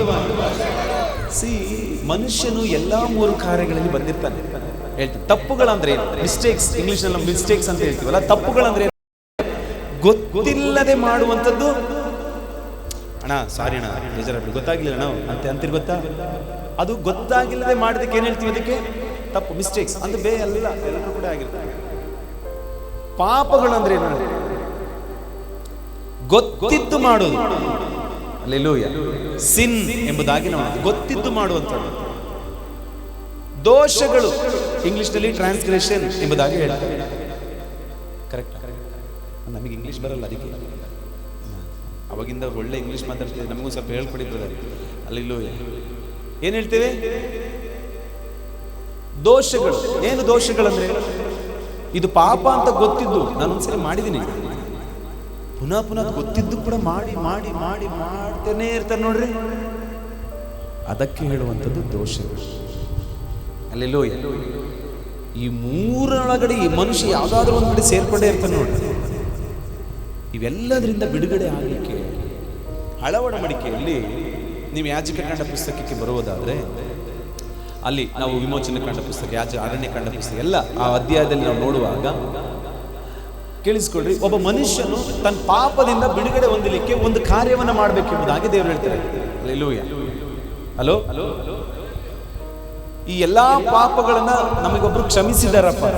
ಯಾರು ಕ್ಷಮಿಸಿದ್ದಾರೆ ಹೇಳ್ರಿ? ಯಾರು ಕ್ಷಮಿಸ? ಪ್ರಕಾಶ್ ಅಲ್ಮಡಿ ಪಾಸ್ ಅಲ್ಲಿ ಪುಟ್ಟ ಕೂತವ್ರು ನೋಡಿ, ಆಂಟಿ ಅದು ನಮ್ಮ ಆಂಟಿಗೆ ನಾನು ಒಂದ್ಸರಿ ಬೇಜಾರು ಮಾಡಿದ್ದೆ, ಅವ್ರು ಕ್ಷಮಿಸ್ಬಿಟ್ರು ನನಗೆ. ಅಬ್ಬಾ ಹೆಂಗೋ ಫ್ರೀ ಆದೆ. ನೀ ಆ ಕ್ಷಮೆ ಅಲ್ಲ, ಆ ಪಾಪ ಅದರದಲ್ಲ. ನಾನು ಮಾಡಿರುವಂತ ದೋಷಗಳು ಅದನ್ನ ಕ್ಷಮಿಸ್ಲಿಕ್ಕೆ ಅವನ ಕ್ಷಮಿಸ್ಲಿಕ್ಕೆ ಒಬ್ಬನ ಕೈಲಿ ಮಾತ್ರನೇ ಶಕ್ತಿ ಇರೋದು. ಅದು ನಾವು ಆರಾಧಿಸುವ ಯೇಸುವಿನ ಕೈಯಲ್ಲಿ ಮಾತ್ರ. ಕೇಳಿಸ್ಕೊಳ್ಳಿ, ನಮಗೆ ಕ್ಷಮೆಯನ್ನು ಅನುಗ್ರಹಿಸಿರೋದು ಯಾರು? ಕಲ್ವಾರಿಯ ಶಿಲುಬೆಯ ಮೇಲೆ ಯೇಸು ನಮ್ಮನ್ನ ದಂಡಿಸಬಹುದಾಗಿತ್ತು, ಆದರೆ ಕಲ್ವಾರಿಯ ಶಿಲುಬೆಯ ಮೇಲೆ ಯೇಸು ನಮ್ಮನ್ನ ಕ್ಷಮಿಸಿದ, ಯೇಸು ನಮ್ಮನ್ನ ಪ್ರೀತಿಸಿದ್ದಾರೆ, ಯೇಸು ನಮಗಾಗಿ ತ್ಯಾಗಮಯ ಆಗಿದ್ದಾರೆ. ಹಲ್ಲೆಲೂಯಾ. ನಮಗೋಸ್ಕರ ಆತನು ಕಲ್ವಾರಿಯ ಶಿಲುಬೆ ಮೇಲೆ ಏರಿ ನಮ್ಮ ಎಲ್ಲ ಪಾಪಗಳನ್ನ, ದೋಷಗಳನ್ನ, ತಪ್ಪುಗಳನ್ನ ಆತನು ಕಲ್ವಾರಿಯ ಶಿಲುಬೆ ಮೇಲೆ ಅಳಿಸಿಬಿಟ್ಟಿದ್ದಾನೆ. ಯಾರು ಆಮೇಲೆ ಹೇಳಿಲ್ಲ. ಹಲ್ಲೆಲೂಯಾ. ಹಳ ಒಡಂಬಡಿಕೆಯಲ್ಲಿ ಇವೆಲ್ಲದಕ್ಕೂ ಒಂದು ಕಾರ್ಯಗಳಿತ್ತು. ಸರಿಯಾಗಿ ಎಷ್ಟು ಜನಕ್ಕೆ ಅರ್ಥ ಆಗ್ತಿದೆ? ಎಷ್ಟು ಜನಕ್ಕೆ ಅರ್ಥ ಆದಂಗ ಆಗ್ತಿದೆ? ಕೆಲವ್ರಂಗೆ ಕೂತಿರ್ತಾರೆ, ಕೆಲವರಿಗೆ ಭಾಷೆ ಏನ್ ಅಬ್ಬ ಎಂತ ವಾಕ್ಯ ಸಖತ್ತಾಗಿ ಹೇಳಿದ್ರೆ ಅರ್ಥ ಆಗ್ಲಿಲ್ಲ ಅಷ್ಟೇ ಅನ್ನೋರು ಜಾಸ್ತಿ ಇರ್ತಾರೆ. ಏನ್ ಹೇಳ್ರಿ, ಎಂತ ಪ್ರೀಚ್ ಮಾಡಿದ್ರಂದ್ರೆ ಪ್ರಕಾಶ್ ಪಾಸ್ಟರ್ ಬಂದಿದ್ರಪ್ಪ, ವಾವ್ ಎಂತ ಪ್ರೀಚಿಂಗ್ ಬರ್ಬೇಕಾಗಿತ್ತು, ಎಷ್ಟು ಚೆನ್ನಾಗಿತ್ತು ಗೊತ್ತಾ, ಸಖತ್ತಾಗಿ ಮಾಡಿದ್ರು, ಅರ್ಥ ಆಗ್ಲಿಲ್ಲ ಅಷ್ಟೇ ಅನ್ನೋರು ಜಾಸ್ತಿ ಕೂತಿರ್ತೀರ. ಅದಕ್ಕೆ ಕೇಳ್ತಿದ್ದೀನಿ, ಅರ್ಥ ಆಯ್ತಾ? ಅರ್ಥ ಆದಂಗ ಆಗ್ತಿದ್ಯಾ? ಪಕ್ಕದವ್ರು ನೋಡಿ, ಅರ್ಥ ಆಯ್ತಾ ಕೇಳಿ ನೋಡಿ. ಹಲ್ಲೆಲೂಯಾ. ಇದೆಲ್ಲ ಹಳೆ ಒಡಂಬಡಿಕೆಯಲ್ಲಿ ಉದಾಹರಣೆಗಳಿದೆ. ನಾವು ಸತ್ಯವೇದವನ್ನು ಓದಿದ್ರೆ, ಒಬ್ಬ ಪಾಪಿ ಮನ ತಿರುಗಬೇಕು, ಅವನು ರಕ್ಷಿಸಲ್ಪಡಬೇಕು ಅಂದ್ರೆ ಅವನು 5 ಕಾರ್ಯಗಳನ್ನ ಮಾಡಬೇಕು. ಎಷ್ಟು ಕಾರ್ಯಗಳು? ಶಬ್ದವಾಗಿ ಆ 5 ಕಾರ್ಯಗಳನ್ನ ಮಾಡಿದ್ರೆ ಅವನು ತನ್ನನ್ನು ತಾನು ಕಾಪಾಡಿಕೊಳ್ತಾನೆ, ತನ್ನ ಕುಟುಂಬವನ್ನು ಕಾಪಾಡಿಕೊಳ್ತಾನೆ, ದೇವರೊಂದಿಗೆ ಸಂಧಾನ ಆಗ್ತಾನೆ. ಹಲ್ಲೆಲೂಯಾ. ತಮ್ಮ ಪಾಪದ, ತನ್ನ ದೋಷಗಳನ್ನೆಲ್ಲವನ್ನ ಕಳೆದುಕೊಳ್ತಾನೆ. ಅಂದ್ರೆ ಅವನೆಲ್ಲ ಪರಿಪೂರ್ಣವಾಗಿ ದೇವರ ಸಮ್ಮುಖದಲ್ಲಿ ನಿಂತುಕೊಳ್ತಾನೆ. ಆಮೆನ್. ಎಷ್ಟು ಕಾರ್ಯಗಳನ್ನ ಮಾಡಬೇಕಾಗಿತ್ತು ಗೊತ್ತಾ? ಹಳ ಒಡಂಬಡಿಕೆಯಲ್ಲಿ 5 ಕಾರ್ಯಗಳನ್ನ ಮಾಡಬೇಕಾಗಿತ್ತು. ನಾವೆಲ್ಲರೂ ಯಾಜಕಕಾಂಡ ಪುಸ್ತಕಕ್ಕೆ ಬಂದ್ರೆ, ಆ ಯಾಜಕಕಾಂಡ ಪುಸ್ತಕದಲ್ಲಿರುವಂತ 1ನೇ ಅಧ್ಯಾಯ, 2ನೇ ಅಧ್ಯಾಯ, 3ನೇ ಅಧ್ಯಾಯ, 4ನೇ ಅಧ್ಯಾಯ, 5 ಅಧ್ಯಾಯಗಳಲ್ಲಿ ಈ 5 ಕಾರ್ಯಗಳು ಬರೆಯಲ್ಪಟ್ಟಿವೆ. ಹಲ್ಲೆಲೂಯಾ. ಇಸ್ರಾಯೇಲರು ಮಾಡ್ತಿದ್ದಂತ ಯಜ್ಞಗಳು, ಎಷ್ಟು ಯಜ್ಞಗಳು? 5 ಯಜ್ಞಗಳು. ಈ ಕಾರ್ಯಗಳನ್ನ ಪ್ರತಿಯೊಬ್ಬ ಮನುಷ್ಯನು ಮಾಡಬೇಕಾಗಿತ್ತು. ಹಲ್ಲೆಲೂಯಾ. ಮೊದಲನೇದಾಗಿ ಯಾವ್ದು ಗೊತ್ತಾ? ಅವನು ಯಾವ ಕಾರ್ಯವನ್ನು ಮಾಡಬೇಕಿತ್ತು ಗೊತ್ತಾ? ಸರ್ವಾಂಗ ಹೋಮ ಬಲಿ ಮಾಡಬೇಕು. 2ನೇದಾಗಿ ಧಾನ್ಯ ಸಮರ್ಪಣಾ ಬಲಿ ಮಾಡಬೇಕು. 3ನೇದಾಗಿ ಸಮಾಧಾನ ಬಲಿ ಮಾಡಬೇಕಾಗಿತ್ತು. 4ನೇದಾಗಿ ದೋಷ ಪರಿಹಾರಕ ಬಲಿ ಮಾಡಬೇಕಾಗಿತ್ತು. 5ನೇದಾಗಿ ಪ್ರಾಯಶ್ಚಿತ್ತ ಯಜ್ಞವನ್ನು ಮಾಡಬೇಕಾಗಿತ್ತು. ಹಲ್ಲೆಲೂಯಾ. ಈಗ 5 ಕಾರ್ಯಗಳನ್ನ ಮಾಡಿದ್ರೆ ಅವನು ಸಂಪೂರ್ಣ ಉಳ್ಳವನಾಗಿ ದೇವರ ಸಮ್ಮುಖದಲ್ಲಿ ಬಂದು ನಿಂತ್ಕೊಳ್ಬಹುದಾಗಿತ್ತು. ಒಬ್ಬ ಪಾಪಿ ದೇವರ ಸಮ್ಮುಖಕ್ಕೆ ಬಂದು ನಿಂತ್ಕೊಳ್ಳೋಕ್ಕಾಗುತ್ತಾ? ಹಲೋ ಹೇಳು. ಪರಿಶುದ್ಧನಾದ ಕರ್ತನ ಮುಂದೆ ಒಬ್ಬ ಪಾಪಿ ಮುಂದೆ ನಿಂತ್ಕೊಳ್ಳೋಕ್ಕಾಗ್ತದೆ? ಅವ್ನು ನಿಂತ್ಕೊಳ್ಬೇಕಂದ್ರೆ ಈ 5 ಕಾರ್ಯಗಳನ್ನ ಮಾಡಿ ಬಂದು ನಿಂತ್ಕೊಳ್ಬೇಕಾಗಿತ್ತು. ಹಲ್ಲೆಲೂಯಾ. ಇಲ್ಲಿ ಯಾರೋ ಉದಾಹರಣೆಗೆ ಶಾರನ್ ಬದ್ರೆ ಒಳ್ಳೆ ಡ್ರೆಸ್ ಹಾಕಿದ್ದಾರೆ ಅಲ್ಲ, ಮಿಸ್ ಆಗಿ ಚರಂಡಿಲ್ ಬಿದ್ದುಬಿಟ್ರು. ಚರಂಡಿಲ್ ಬಿದ್ದು ಫುಲ್ ಗಲೀಜ. ಸೀದಾ ಬಂದು ನಿಮ್ಮ ಮನೇಲಿ ಸೋಫಾ ಇದೆ, ಯಾರ್ದು ಮನೆ ಒಳ್ಳೆ ಪ್ರೈಸ್ ಅಲ್ಲ, ಅಲ್ಲೇ ಒಳ್ಳೆ ಸ್ಕ್ರೀನ್ ಹೋಗ್ತಿದೆ ನಿಮ್ದ. ಸೀದಾ ನಿಮ್ಮ ಮನೆ ಒಳಗಡೆ ಬಂದು ಸೋಫಾದ ಮೇಲೆ ಕಾಲ್ ಹಾಕಿ ಕೂತ್ಕೊಂಡ್ರು ಅಂತ ಇಟ್ಕೊಳ್ರಿ. ನೀವೇನ್ ಮಾಡ್ತೀರಾ? ಅಣ್ಣ ಏನಾದ್ರು ಬೇಕೇನಣ್ಣ, ಟೀ ಕಾಫಿ ತಿಂಡಿ ಏನಾದ್ರು ಬೇಕಂತ ಕೇಳ್ತೀರಾ? ಕೂತ್ಕೊಳ್ಳಿ, ಇನ್ನೂ ಸ್ವಲ್ಪ ಈ ಕಡೆ ಪಕ್ಕ ಕೂತ್ಕೊಳ್ಳಿ ಅಂತ ತಡೋಣ, ಸೋಫಾ ಇನ್ನೂ ಸ್ವಲ್ಪ ಹಂಗೇನಾರು ಹೇಳ್ತೀರಾ? ಮನೆ ಒಳಗೆ ಬರ್ಬೇಕಾದ್ರೆ ಹೋಗಿ ಸ್ನಾನ ಮಾಡ್ಕೊಂಬರ್ಬೇಕು ಅಂತಿರ್ತಾನೆ. ಅಲ್ಲ, ಇದನ್ನ ಕ್ಲೀನ್ ಮಾಡ್ಬೋದಂತ ಒಂದು ಮನೆಗೆ ಒಬ್ಬ ಆಗತಾನೆ ಕ್ಲೀನೇ ಮಾಡ್ಬೋದು. ನೀರು ಹೊಡೆದ್ರೆ ಫುಲ್ ಕ್ಲೀನ್ ಆಗಿ ಹೋಗ್ತಾನೆ ಅಲ್ವಾ? ಅವನನ್ನು ಸೇರಿಸ್ಕೊಳ್ಳಕ್ಕೆ ಅಯ್ಯೋ ಹೋಗು ಅಂತ ಹೇಳುವಂತ ನಾವು, ಅಂತ ಪರಿಶುದ್ಧನಾದ ದೇವಾದಿ ದೇವನ ಮುಂದೆ ಒಬ್ಬ ಪಾಪಿ ಬಂದು ಎದುರುಗಡೆ ನಿಂತ್ಕೊಳ್ಳೋಕ್ಕಾಗ್ತದ? ಹಲೋ, ಹಾಗಿದ್ರೆ ಒಬ್ಬನು ಹಂಗೆ ಬಂದು ನಿಂತ್ಕೊಳ್ಬೇಕಾದ್ರೆ ಈ 5 ಕಾರ್ಯಗಳನ್ನ ಮಾಡಬೇಕಾಗಿತ್ತು. ಎಷ್ಟು ಕಾರ್ಯಗಳು? ಯಾವ್ದ್ಯಾವ್ದು? ಸರ್ವಾಂಗ, ಅದಕ್ಕೆ ಇಂಗ್ಲಿಷ್ನಲ್ಲಿ ಬರ್ನ್ಡ್ ಆಫರಿಂಗ್ ಎಂಬುದಾಗಿ ಹೇಳ್ತೀವಿ. 2ನೇದಾಗಿ ಧಾನ್ಯ ಸಮರ್ಪಣಾ ಗ್ರೈನ್ ಆಫರಿಂಗ್ ಎಂಬುದಾಗಿ ಹೇಳ್ತೇವೆ. 3ನೇದಾಗಿ ಪೀಸ್ ಆಫರಿಂಗ್. 4ನೇದಾಗಿ ಸಿನ್ ಆಫರಿಂಗ್. 5ನೇದಾಗಿ ಗಿಲ್ಟ್ ಆಫರಿಂಗ್. ಈ ಎಲ್ಲ ಕಾರ್ಯಗಳನ್ನ ಅವನು ಮಾಡಿ ನಿಂತ್ಕೊಳ್ಬೇಕಾಗಿದೆ ದೇವ್ರ ಸಭೆಗೆ. ಬಹಳ ಟಫ್. ಹೆಂಗಿತ್ತು ಗೊತ್ತಾ ಆ ಕಾಲದಲ್ಲಿ? ಒಂದು ಕುರಿಯನ್ನ ಬರೀ ಶಾರನ್ ಬ್ರದರ್ ಸರಿಯಾಗಿ ಸಿಕ್ಕಿದ್ರು, ಬರೀ ಇವತ್ತು ಒಳ್ಳೆ ಬಟ್ಟೆ ಹಾಕೊಂಡ್ ಬಂದಿದ್ರು. Praise God. ಶಾರನ್ ಬ್ರದರ್ ಕುರಿ, ಓಕೆನಾ? ಅಲ್ಲಿ ಏನ್ ನಡೀತಿತ್ತು ಅಂತ ಹೇಳ್ತೀನಿ, ಕೇಳಿಸ್ಕೊಡ್ರಿ. ನಾವು ಎಷ್ಟು ಭಾಗ್ಯವಂತರು ಗೊತ್ತಾ? ಒಂದು ವೇಳೆ ದೇವರೇನಾದ್ರೂ ಅಳವಡಿಕೆ ಪ್ರಕಾರನೇ ನಾವು ಜೀವಿಸ್ಬೇಕಾಯ್ತು ಅಂತ ಹೇಳ್ಬಿಟ್ಟಿದ್ರೆ ಸತ್ತೋಗ್ಬಿಡ್ತಿದ್ವಿ ನಿಜವಾಗ್ಲು. ಹಲೋ, ನಮಗೆ ರಕ್ಷಣೆ ಸಿಗ್ಬೇಕು ಅಂತ ನಮ್ ಜೀವನ ಕಳ್ಕೊಂಡ್ಬಿಡ್ತಾ ಇದ್ವಿ. ಆದ್ರೆ ಇವತ್ತು ನಾವು ಸ್ವತಂತ್ರವಾಗಿ ದೇವ್ರ ಸಮ್ಮುಖಕ್ಕೆ ಬಂದು ನಿಂತ್ಕೊಂಡ್ರೆ ಕಾರಣ ಏನ್ ಗೊತ್ತಾ? 2000 ವರ್ಷಗಳ ಹಿಂದೆ ಯೇಸು ನಾನ್ ಮಾಡ್ಬೇಕಾದ ಎಲ್ಲಾ ಕಾರ್ಯಗಳನ್ನ ಕಲ್ವಾರಿಯ ಶಿಲುಬೆ ಮೇಲೆ ಮಾಡಿ ಮುಗಿಸಿ ಹಾಕಿದ್ದಾರೆ. ಅದಕ್ಕೆ ಇವತ್ತು ಸ್ವತಂತ್ರವಾಗಿ ಹಲ್ಲೆಲೂಯ, ಕೃಪೆಯೇ ಕೃಪೆಯೇ ಯೇಸು ಅಪ್ಪ. ಅವ್ರಂಗ್ ಮಾಡಿದ್ರಿಂದ ಇವತ್ತು ಹಿಂಗ್ ಮಾಡ್ತೀನಿ. ದೇವರೇ ನನ್ನ ಕೈಲಿ ಏನಿಲ್ಲ ಸ್ವಾಮಿ, ನೀವು ಮಾಡಿದ್ರಿಂದ ನಾನು ಇವತ್ತು ಹಿಂಗಿದ್ದೀನಿ ಅಂತ. ಅಳವಡಿಕೆಲಾದ್ರೆ ಹೆಂಗ್ ಮಾಡ್ಬೇಕಿತ್ತು ಗೊತ್ತಾ? ನಾನು ಪಾಪಿ. ಯಾರು ಪಾಪಿ ನೋಡ್ರಿ, ಎಲ್ಲರೂ ಪ್ರಕಾಶ ಬಿಡಿ ಪಾಸ್. ಹೌದು, ಆಯ್ತು, ನಾನೇ ಪಾಪಿ, ನಾನು ಪಾಪಿ. ಈಗ ನಾನು ಪರಿಶುದ್ಧನಾಗಿ ದೇವ ಸಮ್ಮುಖಕ್ಕೆ ಬರಬೇಕು ಅಂದ್ರೆ ಏನ್ ಮಾಡ್ಬೇಕು ಗೊತ್ತಾ? ನೀವು ಬಿಡ್ರಿ, ಆಮೇಲೆ ವಾಕ್ಯ ಓದಿಸ್ತಿದ್ರೆ ಟೈಮ್ ಹೋಗ್ತದೆ, ನಾನು ಬೇಗ ನಿಲ್ಲಿಸ್ತೀನಿ. ನೀವು ಯಾಜಕರ ಪುಸ್ತಕ 1ನೇ ಅಧ್ಯಾಯ ಓದಿದ್ರೆ ಗೊತ್ತಾಗ್ತದೆ. ಒಂದು ವೇಳೆ ಇವನು ಪರಿಶುದ್ಧನಾಗಿ ನಾನು ಪರಿಶುದ್ಧನಾಗಿ ಜೀವಿಸ್ಬೇಕಂದ್ರೆ ಒಬ್ಬ ಯಾಜಕನ ಮುಂದೆ, ಸಾರಿ ಇವರೇ ಯಾಜಕ ಅಂತ ಇಟ್ಕೊಳ್ರಿ, ಬೇಡ ಪರವಾಗಿಲ್ಲ, ಕುರಿನೇ ಆಗ್ತೀರಾ, ಬೇಡ ಪರವಾಗಿಲ್ಲ, ರಾಜನೇ ಆಗಿರಿ, ಇದು ಯಾಜಕನೇ ಆಗಿರಿ. ಈಗ ನಾನು ಪಾಪಿ, ಒಂದು ಕುರಿಯನ್ನ ತೆಗೆದುಕೊಂಡು ಬರ್ಬೇಕು. ದೇವದರ್ಶನ ಗುಡಾರಕ್ಕೆ ಕುರಿ ತೆಗೆದುಕೊಂಡು ಬರ್ಬೇಕು. ಕುರಿ ತೆಗೆದುಕೊಂಡು ಮತ್ತೆ ಇವ್ರು ಯಾಜಕ, ಬನ್ನಿ ನೀವೇ ಕುರಿ ಆಗ್ಬಿಡಿ. ಇವ್ರ ಹೆಸರೇನು? ಇದು ಕುರಿ. ಮೊಣಕಲೇನ್ ಬೇಡ, ಸುಮ್ಮನೆ ಇದೊಂದು ಕುರಿ. ಇದು ನಾನೇನ್ ಮಾಡ್ಬೇಕಾಗಿತ್ತು? ಕುರಿನ ತೆಗೆದುಕೊಂಡು ಬಂದು ಯಾಜಕನಿಗೆ ಒಪ್ಪಿಸ್ಬೇಕಾಗಿತ್ತು. ಯಾಜಕ ಬಂದು ಈ ಕುರಿ ಚೆನ್ನಾಗಿದೆಯಾ ಇಲ್ವಾ, ಊನಾಗಿದೆಯಾ, ಕಣ್ ಸರಿಯಾಗಿದೆಯಾ, ಮೂಗು ಸರಿ ಎಲ್ಲ ನೋಡ್ಬೇಕಾಗಿತ್ತು. ಸರಿಯಾಗಿದೆ, ಇದು ಪರಿಪೂರ್ಣವಾಗಿದೆ ಅಂತ ಗೊತ್ತಾದ ಮೇಲೆನೆ ಯಾಜಕ ರೈಟ್ ಅಪ್ಪ, ಸರಿ ಇದೆ, ಈ ಯಜ್ಞ ಕೊಡ್ಬೋದು, ಕಟ್ ಮಾಡ್ಬೋದು, ಇದನ್ನ ನಿನಗೋಸ್ಕರ ಇದನ್ನ ಯಜ್ಞವಾಗಿ ಅರ್ಪಿಸ್ತೀನಿ ಅಂತ ಯಾಜಕ ಹೇಳ್ಬೋದಾಯ್ತು. ಅವಾಗ ಏನ್ ಮಾಡ್ಬೇಕಿತ್ತು ಗೊತ್ತಾ? ಪಾಪಿಯಾದ ನಾನು ಈ ಕುರಿಯ ಮೇಲೆ ತಲೆ ಮೇಲೆ ಕೈ ಇಟ್ಟು ಏನ್ ಮಾಡ್ಬೇಕಿತ್ತು ಗೊತ್ತಾ?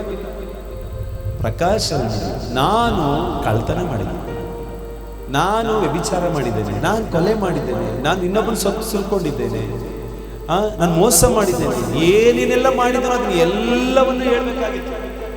ಇವನಿಗೆ ಹೇಳ್ಬೇಕಾದ್ರೆ ಇದನ್ನ ಕಟ್ ಮಾಡಿ ಯಜ್ಞವೇದಿ ಮೇಲೆ ಹಾಕ್ಬೇಕಲ್ವಾ? ಈ ಯಜ್ಞವೇದಿಯ ಸುತ್ತಲೂ 4 ಕಡೆ ಸುತ್ತಲೂ ಕೊಂಬಿರ್ತದೆ. ಈ ಯಾಜಕನು ನಾನು ಏನ್ ಮಾಡಿದೆ ಅನ್ನೋದನ್ನೆಲ್ಲ ಬರಿಬೇಕಾಗಿತ್ತು. ಆ ಕೊಂಬಿನ ಮೇಲೆ ಎಲ್ಲ ಬರಿಬೇಕಾಗಿತ್ತು. ಓ ಪ್ರಕಾಶ್, ಅಲ್ಲಿ ಮಾಡಿ ಏನ್ ಮಾಡಿದ್ಯಪ್ಪ, ಎಲ್ಲ ಬರಿಬೇಕಾಗಿತ್ತು. ಹಾಗೆ ಬರೆದು ನನಗೆ ಹೇಳ್ಬೇಕಾದ್ರೆ ಇಷ್ಟು ತಪ್ಪುಗಳು ನಾನು ಮಾಡಿದ್ದೀನಿ ಅಂತ ಒಪ್ಕೊಂಡ್ಮೇಲೆ ನಾನು ಹೇಳಿದ ಅಷ್ಟು ಪಾಪ ಅಪರಾಧ ತಪ್ಪುಗಳೆಲ್ಲ ಕುರಿ ಮೇಲೆ ಹೋಗ್ತಾ ಇತ್ತು. ಇದೆಲ್ಲ ಒತ್ಕೊಂಡ್ಬಿಡೋದು ನನ್ನೆಲ್ಲ ಪಾಪಗಳನ್ನು. ಈಗ ಯಾಜಕರನ್ನು ತೆಗೆದುಕೊಂಡು ಹೋಗಿ ದೇವರ ಮುಂದೆ ಅದನ್ನ ಕಟ್ ಮಾಡಿ, ಆಲಯದಲ್ಲಿ ಕಟ್ ಮಾಡಿ ಸ್ವಲ್ಪ ರಕ್ತವನ್ನ ತೆಗೆದುಕೊಂಡು ಇದನ್ನ ತೆಗೆದುಕೊಂಡು ಹೋಗಿ ಅಲ್ಲಿ ಈ ರಕ್ತವನ್ನ ತೆಗೆದು ಇಲ್ಲೇನೇನು ಪಾಪ ಮಾಡಿದ್ದಂತಿದ್ದೀರ ಅದನ್ನೆಲ್ಲವನ್ನ ರಕ್ತದಿಂದ ಅಳಿಸ್ಬೇಕಾಗಿತ್ತು. ಅದಾದ್ಮೇಲೆ ಇದನ್ನ ತೆಗೆದುಕೊಂಡು ಹೋಗಿ ಇದನ್ನ ಸಂದುಗಳಲ್ಲಿ ಕಟ್ ಮಾಡಿ, ಏನು ಈ ಸಂದುಗಳಿದೆಯಲ್ಲ, ಇದು ಎಲುಬಿಂದು ಏನೇನೆಲ್ಲ ಓಡಾಡ್ತದಲ್ಲ, ಆ ಎಲ್ಲವನ್ನ ಕಟ್ ಮಾಡೋದು ಪೀಸ್ ಮಾಡೋದಲ್ಲ, ಸೀಳಿ ಹಾಕಿ ಅದಿನ್ನು ಅದ್ರ ಮಾಂಸ ಎಲ್ಲ ಹಂಗೆ ತೇಲಾಡ್ಬೇಕು, ಮುದ್ರಿದ್ರೆ ಮುದ್ದೆ ಆಗ್ಬೇಕು. ಹಾಗೆ ಅದನ್ನ ಹರಡಿ ಅದನ್ನ ಯಜ್ಞವೇದಿ ಮೇಲೆ ಹಾಕಿ ಅದನ್ನ ಹೋಮ ಮಾಡ್ತಾ ಇದ್ರು. Hallelujah, praise God. ಈ ರಕ್ತವನ್ನ ತೆಗೆದುಕೊಂಡಿದ್ನಲ್ಲ, ಆ ರಕ್ತವನ್ನ ಯಾಜಕನು ಸ್ವಲ್ಪ ಹಾಕೊಬೇಕು, ಅದೇ ರಕ್ತವನ್ನ ನನ್ನ ಮೇಲೂ ಸ್ವಲ್ಪ ಹಾಕಬೇಕು. ಅದಾದ್ಮೇಲೆ ಆ ಯಜ್ಞವನ್ನ ಅದರ ರಕ್ತವನ್ನ ತೆಗೆದುಕೊಂಡು ಮಿಕ್ಕ ಎಲ್ಲ ರಕ್ತವನ್ನ ಅವನು ಹೋಮ ಮಾಡಬೇಕಾಗಿತ್ತು. ಹಲ್ಲೆಲೂಯ. ಇದು ಆಗಿನ ಕಾಲದ ಹಳೆ ಒಡಂಬಡಿಕೆಯಲ್ಲಿ ನಡೆಯುವಂತ ಒಬ್ಬ ಪಾಪಿ. ಇದಾದ್ಮೇಲೆ ಇವನು ಸಮಾಧಾನದಿಂದ ಹೋಗ್ಬೇಕು. ಹಲೋ, ಯಾಜಕ ಹೇಳ್ಬೇಕು, ದೇವರು ನಿನ್ನನ್ನ ಕ್ಷಮಿಸಿದ್ದಾನೆ, ನಿನ್ನ ಪಾಪಗಳು ಪರಿಹಾರ ಆಗಿದೆ ಅಂತ.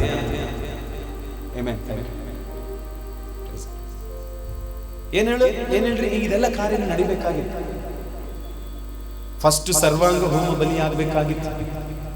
ಹಲ್ಲೆಲೂಯಾ. ಸರ್ವಾಂಗ ಹೋಮ ಬಲಿ ಏನ್ ಗೊತ್ತಾ? ಸರ್ವಾಂಗ ಹೋಮ ಬಲಿ ಅಂದ್ರೆ ಹೀಬ್ರೂ ಅಲ್ಲಿ ಇದಕ್ಕೆ ಹೀಗೆ ಹೇಳ್ತಾರೆ, ಸರ್ವಾಂಗ ಹೋಮ ಬಲಿ ಅನ್ನೋದು. ನನ್ನ ಪ್ರೀತಿಯುಳ್ಳ ದೇವಚಂದ್ರೆ, ನಾನು ನಿಮಗೆ ಹೇಳ್ತೇನೆ, ಈ ಕುರಿ ಇದೆಯಲ್ವಾ, ಈ ಕುರಿಯನ್ನ ತೆಗೆದುಕೊಂಡು ಬಂದ್ರೆ ಸರ್ವಾಂಗ ಹೋಮ ಬಲಿ ಅಂದ್ರೆ ಏನ್ ಹೇಳ್ತೀನಿ ಕೇಳಿಸ್ಕೊಳ್ಳಿ. ಅದರ ಅರ್ಥ ಏನಪ್ಪಾ ಅಂದ್ರೆ, ನನಗೆ ಬದಲಾಗಿ ಇದು ಸರ್ವಾಂಗ ಹೋಮ ಬಲಿ ಅರ್ಥ ಏನು ಗೊತ್ತಾ? ನನಗೆ ಬದಲಾಗಿ ಈ ಕುರಿಯನ್ನು ಕೊಡ್ತೀನಿ. ಉದಾಹರಣೆಗೆ ನೀವು ಹೇಳ್ತೀರಾ, ಮನೆಗಳಲ್ಲಿ ಕೆಲಸ, ಅಣ್ಣ ಸ್ವಲ್ಪ ದುಡ್ಡು ಇಸ್ಕೊಂಡಿರ್ತೀರಾ, ದುಡ್ಡು ಕೊಡಕ್ಕಾಗಲ್ಲ ಅಣ್ಣ, ನೀನ್ ದುಡ್ಡಿಗೆ ಬದಲಾಗಿ ನಾನು ಬಂದು ಕೆಲಸ ಮಾಡ್ಬಿಡ್ತೀನಿ ಬಿಡ್ರಣ ಅಂತ ಹೇಳ್ತಿರಲ್ವಾ? ಹಾಗೇನೆ ನನ್ನ ಪಾಪಕ್ಕೆ ಪರಿಹಾರವಾಗಿ ನನಗೆ ಬದಲಾಗಿ ಕುರಿಯನ್ನು ಕೊಡ್ತಿದ್ದೆ. ಹಲ್ಲೆಲೂಯಾ. ಅದಕ್ಕೆ ಹೇಳುವಂಥದ್ದೇ ಸರ್ವಾಂಗ ಹೋಮ ಬಲಿ ಎಂಬುದಾಗಿ. 2000 ವರ್ಷಗಳ ಹಿಂದೆ ನನಗೆ ಬದಲಾಗಿ ಯೇಸು ಕಲ್ವಾರಿಯ ಶಿಲುಬೆಯನ್ನು ಏರಿದ್ದಾನೆ. ನನಗೆ ಬದಲಾಗಿ ಯೇಸು ಕಲ್ವಾರಿಯ ಶಿಲುಬೆಯನ್ನು ಹೊತ್ತುಕೊಂಡಿದ್ದಾನೆ. ಕಲ್ವಾರಿಯ ಶಿಲುಬೆ ಮೇಲೆ ತೂಗಾಡಿದ್ದಾನೆ. ಸರ್ವಾಂಗ ಹೋಮ ಬಲಿ ಅಂದ್ರೆ ಸಂದುಗಳಲ್ಲಿ ಕಟ್ ಮಾಡಬೇಕು. ನಿಮಗೆ ಗೊತ್ತಾ, ಯೇಸು 2000 ವರ್ಷಗಳ ಹಿಂದೆ ಯೇಸುವಿಗೆ ಸಂದುಗಳಲ್ಲಿ ಹೊಡೆದು, ನಾನು ಇದಕ್ಕೆ ಬಂದಾಗ, ವಿಶ್ವಾಸಕ್ಕೆ ಬಂದಾಗ, ನಾನು 2008ನೇ ಇಸ್ವಿಯಲ್ಲಿ 7-8ನೇ ಇಸ್ವಿಯಲ್ಲಿ ನಾನು ರಕ್ಷಣೆಗೆ ಬಂದೆ. 6-7ನೇ ಇಸ್ವಿಯಲ್ಲಿ. ಹಾಗೆ ಬರುವಾಗ ಬಂದಾಗ ಸ್ವಲ್ಪ ದಿನ ಆದ್ಮೇಲೆ ನಮಗೆ ಯೇಸು ಸ್ವಾಮಿ ಇಲ್ಲಿ ಎಷ್ಟು ಗಾಯಗಳಾಗಿದೆ? ಯೇಸು ಸ್ವಾಮಿಗೆ 5 ಗಾಯಗಳು ಅಲ್ವಾ? ಎಲ್ಲೆಲ್ಲಿ 5 ಗಾಯ? 2 ಕೈಯಲ್ಲಿ, 2 ಕಾಲಲ್ಲಿ, ತಲೆಯಲ್ಲಿ, ಪಕ್ಕೆಯಲ್ಲಿ, ಹೀಗೆ 4 ಗಾಯಗಳಲ್ವಾ? ನನಗೆ ಈ 5 ಗಾಯಗಳನ್ನ ಮೊಳೆಯಿಂದ ಹೊಡೆದಿದ್ದಾರೆ, ಕಿರೀಟ ಇಟ್ಟಿದ್ದಾರೆ. ನಾವು ಹೀಗೆ ಅನ್ಕೊಂಡಿದ್ದೆ. ಸತ್ಯ ಏನು ಗೊತ್ತಾ? ಯೇಸು ಸ್ವಾಮಿಗೆ ಬರೀ ಇಲ್ಲೊಂದು ಕಿರೀಟ, ಒಂದು ಹಿಂಗೆ, ಅದಲ್ಲ ಏಟು. ರೋಮ್ ಸಿಪಾಯಿಗಳು ಹೊಡೆದಿರುವಂತಹ ಏಟಿದೆ ಗೊತ್ತಾ? ಎಷ್ಟು ಏಟು? 40ರಲ್ಲಿ 1 ಕಡಿಮೆ, 40ಕ್ಕೆ 1 ಕಡಿಮೆ, 39 ಏಟು. ಹಲ್ಲೆಲೂಯಾ. 39 ಏಟು ಯಾಕೆ ಹೊಡಿತಿದ್ರು ಅಂತ ಹೇಳ್ತೀನಿ. ಅದು ತುಂಬಾ ದೊಡ್ಡ ಪ್ರಸಂಗ ಬಿಟ್ಟಿದೆ, ತುಂಬಾ ಉದ್ದ ಹೋಗ್ತದೆ. ಆದ್ರೆ 39 ಏಟು. ಇಸ್ರಾಯೇಲ್ರು ಕೈಯಲ್ಲಿದ್ದ ಚಾಟಿ, ನಾವೇನು ಅನ್ಕೊಳ್ತೀವಿ, ದನ ಕರುಗಳಿಗೆ ಹೊಡಿತೀವಿ ನೋಡಿ ಚಾಟಿ, ಆ ಚಾಟಿ ಅನ್ಕೊಂಡಿದೀವಿ ನಾವು. ಅದಲ್ಲ, ರೋಮ್ ಸಿಪಾಯಿಗಳ ಕೈಯಲ್ಲಿದ್ದಂತ ಚಾಟಿ ಯಾವುದು ಗೊತ್ತಾ? ಆ ರೋಮ್ ಸಿಪಾಯಿಗಳು ಹಿಡ್ಕೊಂಡಿದ್ದ ಚಾಟಿಯ ತುದಿಯಲ್ಲಿ ದಾರಗಳಿರ್ತದೆ, 9 ದಾರಗಳಿರ್ತದೆ. 9 ದಾರಗಳಿಗೂ ಈ ಕಲ್ಲುಗಳನ್ನು ಹೊಡಿತಾರಲ್ಲ, ಕಲ್ಲುಗಳನ್ನ ಹೊಡೆದಾಗ ಅದ್ರಲ್ಲಿ ಬರುವಂತ ಚೂಪಾದ ಕಲ್ಲುಗಳು, ಆ ಕಲ್ಲುಗಳು, ಚೂಪಾದ ಕಲ್ಲುಗಳನ್ನ ತುದಿಯಲ್ಲಿ ಕಟ್ಟಿ 9 ಕಲ್ಲುಗಳನ್ನ ಕಟ್ಟಿರ್ತಾರೆ. ಒಂದು ಸಾರಿ ಚಾಟಿಲಿ ಹೊಡೆದ್ರೆ ಬೆನ್ನಿಗೆ ಜೊತೆಗೆ ಹೋಗಿ ಹೊಕ್ಕಿ ಮಾಂಸದ, ಅವ್ರು ಮತ್ತೆ ತೆಗೆಯುವಾಗ ಮಾಂಸದ ಸಮೇತ ಬರ್ತಿತ್ತು. ಅಂದ್ರೆ ಒಂದು ಸಾರಿ 9 ಕಡೆ ಮಾಂಸ ಕಿತ್ತು ಬರೋದು. ಯೇಸು ಸ್ವಾಮಿಗೆ ಹೊಡೆದ ಏಟು ಅಂದ್ರೆ ಎಷ್ಟು ಏಟು ಹೊಡೆದಿದ್ದಾರೆ ಅರ್ಥ ಮಾಡಿಕೊಳ್ಳ್ರಿ. ಯೇಸು ಸ್ವಾಮಿ, ವಾಕ್ಯ ಹೇಳ್ತದೆ, ಯೇಸು ಸ್ವಾಮಿಯ ಬೆನ್ನನ್ನು ನೋಡುವಾಗಲೇ ಹೊಲ, ನಾವ್ ಹೇಗೆ ಹೊಲವನ್ನು ಉಳ್ತೀವಿ ನೋಡ್ರಿ, ಉತ್ತಾಗ ಹೇಗೆ ಭಾಗ ಆಗಿರ್ತದಲ್ಲ, ಹಾಗೆ ಯೇಸುವಿನ ದೇಹ ಸಂದುಗಳಲ್ಲಿ ಕೊಯ್ಯಲ್ಪಟ್ಟಿದೆ. ಹಲ್ಲೆಲೂಯಾ. ಯಾರಿಗಾಗಿ?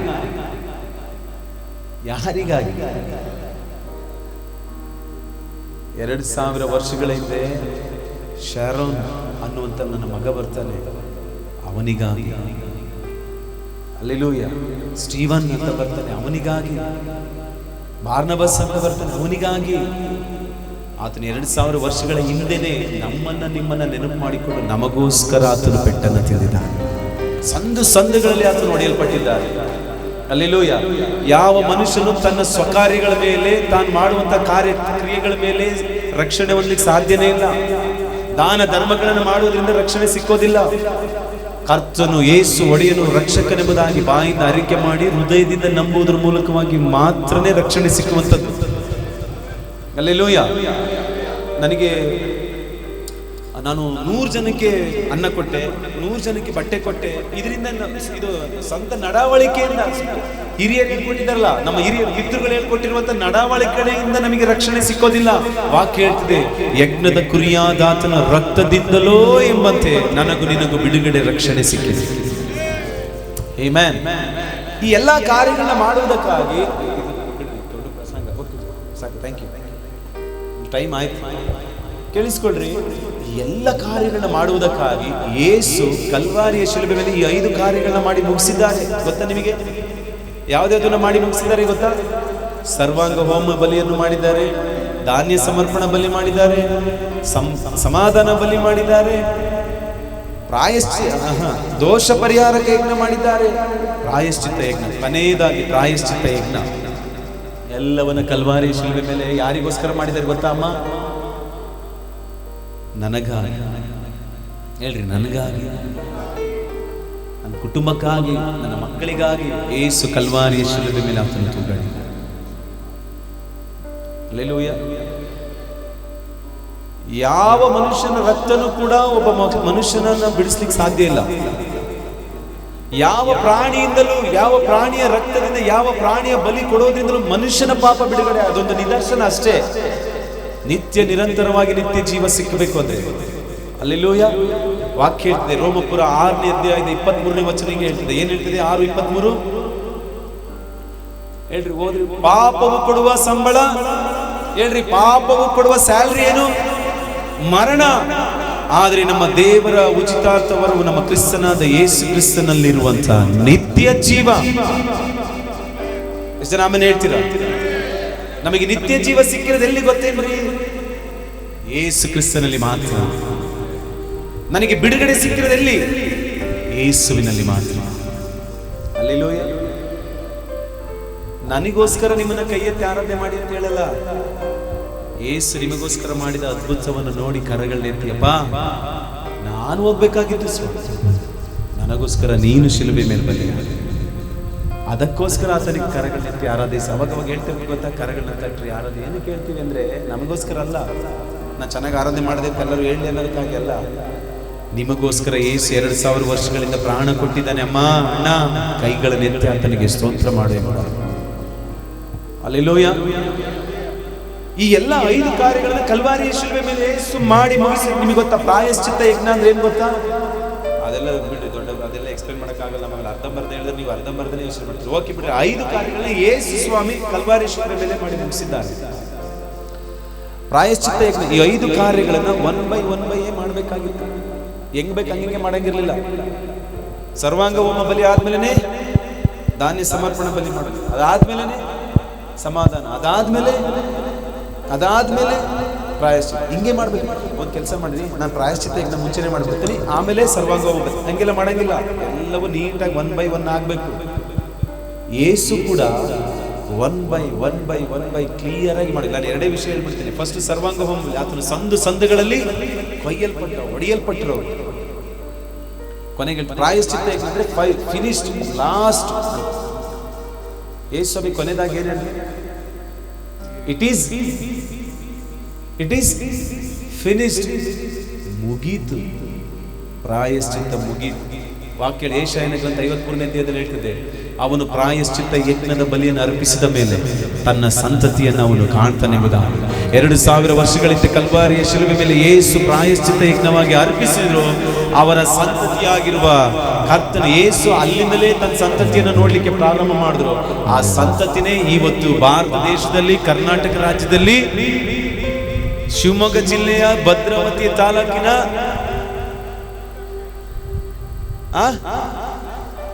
ಕೂಲಿ ಬ್ಲಾಕ್ ಶೆಡ್ ನ 2nd ಕ್ಲಾಸ್ ನ ಒಳಗಡೆ ಕುಳಿತಿರುವಂತ ಯೇಸುವಿನ ಸಂತತಿಯನ್ನ ಯೇಸು ಕಲ್ವಾರಿಯ ಶಿಲುಬೆ ಮೇಲೆ ಆಗಲೇ ನಿನ್ನನ್ನು ನೋಡಿದ್ದಾನೆ. ಹಲ್ಲೆಲೂಯಾ. ಅದಕ್ಕೆ ನಾವು ಹೇಳಬೇಕು, ನಿನ್ನನ್ನು ಆರಾಧಿಸುವ ನಾವೇ ಧನ್ಯ, ನಿನ್ನ ಸೇವೆ ನಾವೇನು. ನಾವು ಯೇಸು ಸ್ವಾಮಿಯನ್ನ ದುಡ್ಡು ಕೊಟ್ಟೇನ್ರಿ ಪರ್ಚೇಸ್ ಮಾಡಿದೀವಿ? ತುಂಬಾ ಜನ ಅನ್ಕೊಂಡೆ ನನಗೆ ಆಸೆ ತುಂಬ ನಾಲೆಡ್ಜ್ ಇರೋವೆಲ್ಲ news channel, TV channel, papers ಎಲ್ಲ ಬರೀತಾರೆ. ಎಲ್ಲ ಏನು ಬರೀತಾರೆ ಗೊತ್ತಾ? ಇವ್ರು ಜಾತಿ ಬಿಟ್ಟು ಜಾತಿಗೆ ಹೋಗಿದ್ದಾರೆ, ಇವ್ರು ನೋಡಿ ಇಲ್ಲಿ ಚರ್ಚ್ ಹುಡ್ಕೊಂಡು ಹೋಗಿದ್ದಾರೆ, ಚರ್ಚಿಗೆ ಸೇರ್ಕೊಂಡಿದ್ದಾರೆ ಅಂತ.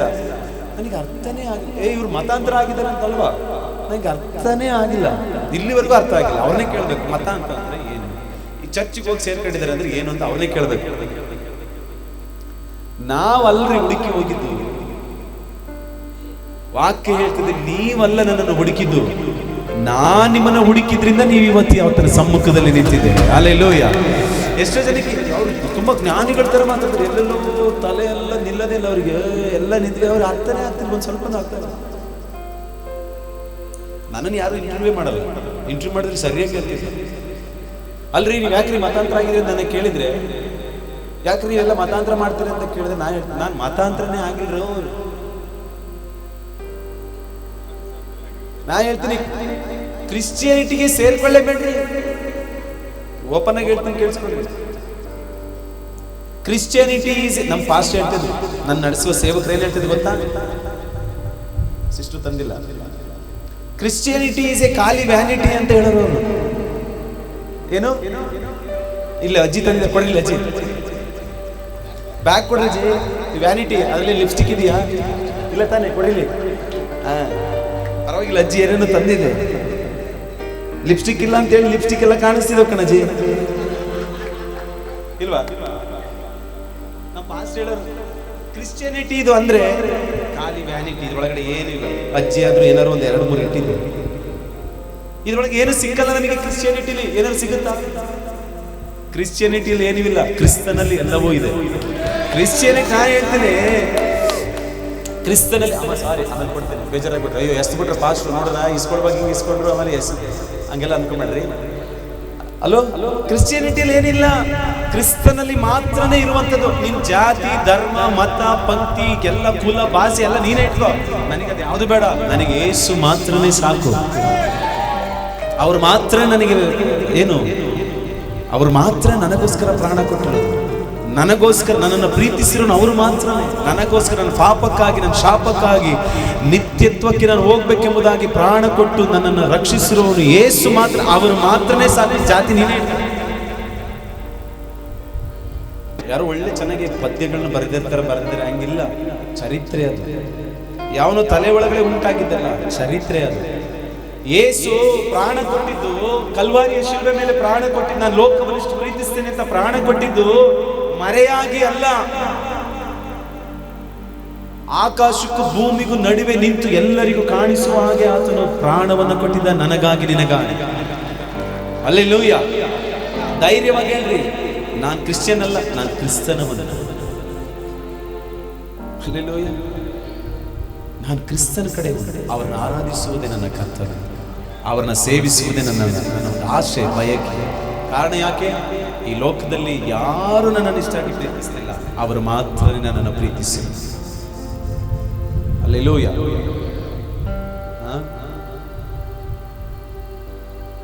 ಎಷ್ಟು ಜನಕ್ಕೆ ಅರ್ಥ ಆಯ್ತು? ಅರ್ಥ ಆದಂಗ ಆಗ್ತಿದೆ. ಇದು ಕ್ರಿಶ್ಚಿಯಾನಿಟಿ ಅಲ್ಲ ಬೇಡ, ನಾವೀಗ ಕ್ರಿಸ್ತನ ಜೀವಿತದಲ್ಲಿರುವಂಥ ನಮ್ಮೆಲ್ಲರಿಗೂ ಕೂಡ ಇದು ಫೌಂಡೇಶನ್ ಇದೆ. ನಾವು ಯಾರು, ನಾವು ಯಾಕೆ ಕೂತಿದ್ದೇವೆ, ಯಾಕೆ ಪ್ರಸಂಗ, ಯಾಕೆ ಸತ್ಯವೇದ ವಾಕ್ಯಗಳನ್ನ ಕೇಳಬೇಕು? ಯಾಕೆ ಅಂದರೆ 2000 ವರ್ಷಗಳ ಹಿಂದೆ ನಮಗೋಸ್ಕರ ಯಾರೋ ಪ್ರಾಣ ಕೊಟ್ಟಿದ್ದಾರೆ, ಆಮೇಲೆ ಯಾರೋ ನಮ್ಮನ್ನು ಕಾಪಾಡಿದ್ದಾರೆ, ಯಾರೋ ನಾನು ಹೋಗ್ಬೇಕಾದಂಥ ಮರಣಕ್ಕೆ ನನ್ನ ಬದಲಾಗಿ, ಆಗ್ಲೇ ಹೇಳಿದ್ರೆ ಸರ್ವಾಂಗ ಹೋಮ ಬಲಿ ಅಂದ್ರೇನು, ನನಗೆ ಬದಲಾಗಿ. Praise God. ಹಲ್ಲೆಲೂಯಾ. ನನ್ನ ಪ್ರೀತಿಯುಳ್ಳ ದೇವಜನರೇ, ಯೇಸುವಿನಲ್ಲಿ ಎಲ್ಲವೂ ಸಿಕ್ಕುವಂಥದ್ದಾಗಿದೆ. ಅವರನ್ನು ಆರಾಧಿಸ್ರಿ, ಅವ್ರನ್ನ ಮಹಿಮೆ ಪಡಿಸ್ರಿ, ಅವರಿಗಾಗಿ ಜೀವಿಸ್ರಿ, ಯೇಸುವಿಗಾಗಿ ಮಾತ್ರನೇ. ಯಾರಾದರೂ ಜಾತಿ, ಧರ್ಮ, ಮತ, ಪಂಕ್ತಿ ಅಂತ ಬಂದ್ರೆ, ಅಣ್ಣ ನೀವೇ ಇಟ್ಕೊಳ್ಳೋಣ, ನನಗೆ ಬೇಡ ಕಣೋಣ, ನಿಮ್ಗೆ ಬೇಡವೇ ಬೇಡ, ನೀವೇ ಇಟ್ಕೊಳ್ಳಿ, ನನಗೆ ಯೇಸು ಮಾತ್ರನೇ ಸಾಕು. ಆಮೇನ್. ಅವರಿಗಿಂತಲೂ ನಮ್ಮನ್ನು ಪ್ರೀತಿಸುವವರು ಲೋಕದಲ್ಲಿ ಬೇರೆ ಯಾರಿಲ್ಲ. ಅವರ ಹಾಗೆ ನಮ್ಮನ್ನು ಕಾಪಾಡೋರು ಬೇರೆ ಯಾರಿಲ್ಲ. ಅವರ ಹಾಗೆ ನಮ್ಮನ್ನು ಮೇಲಕ್ಕೆತ್ತುವವರು ಬೇರೆ ಯಾರಿಲ್ಲ. ಹಲ್ಲೆಲೂಯಾ. Praise God. ಅದಕ್ಕೆ ಯಾವಾಗಲೂ ಹೇಳ್ಬೇಕು, ಕರಗಳನ್ನ ಮೇಲೆ ಕೃಪೆಯೇ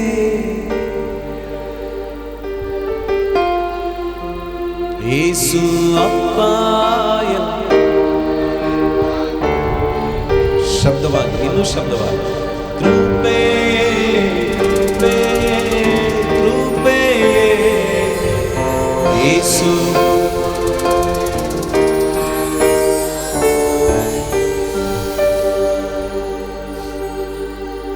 ಕೊಲೊಸೆ 2ನೇ ಅಧ್ಯಾಯ 14ನೇ ವಚನ ಓದಿ ನಾವು ಪ್ರಾರ್ಥನೆ ಮಾಡ್ತೀವಿ. ಆಮೆನ್. ಹಲ್ಲೆಲೂಯ. ಎಷ್ಟು ಜನಕ್ಕೆ ಇಷ್ಟ ಆಗ್ತಿದೆ? ಎಷ್ಟು ಜನಕ್ಕೆ ಬೋರ್ ಆಗ್ತಿದೆ? ಒಂದ್ಸಾರಿ ಆನೇಕಲ್ ಪ್ರಾಂತ್ಯಕ್ಕೆ ನಾನು ಹೋಗಿದ್ದೆ, ಯವನಸ್ತ್ರ ಮೀಟಿಂಗ್. ಆ ಯವನಸ್ತ್ರ ಮೀಟಿಂಗ್ಗೆ ಅಜ್ಜಿರೆಲ್ಲ ಬಂದ್ಬಿಟ್ಟು ನಾವು ಒಳ್ಳೆ ಚೆನ್ನಾಗಿ ಕುಣಿಸಿ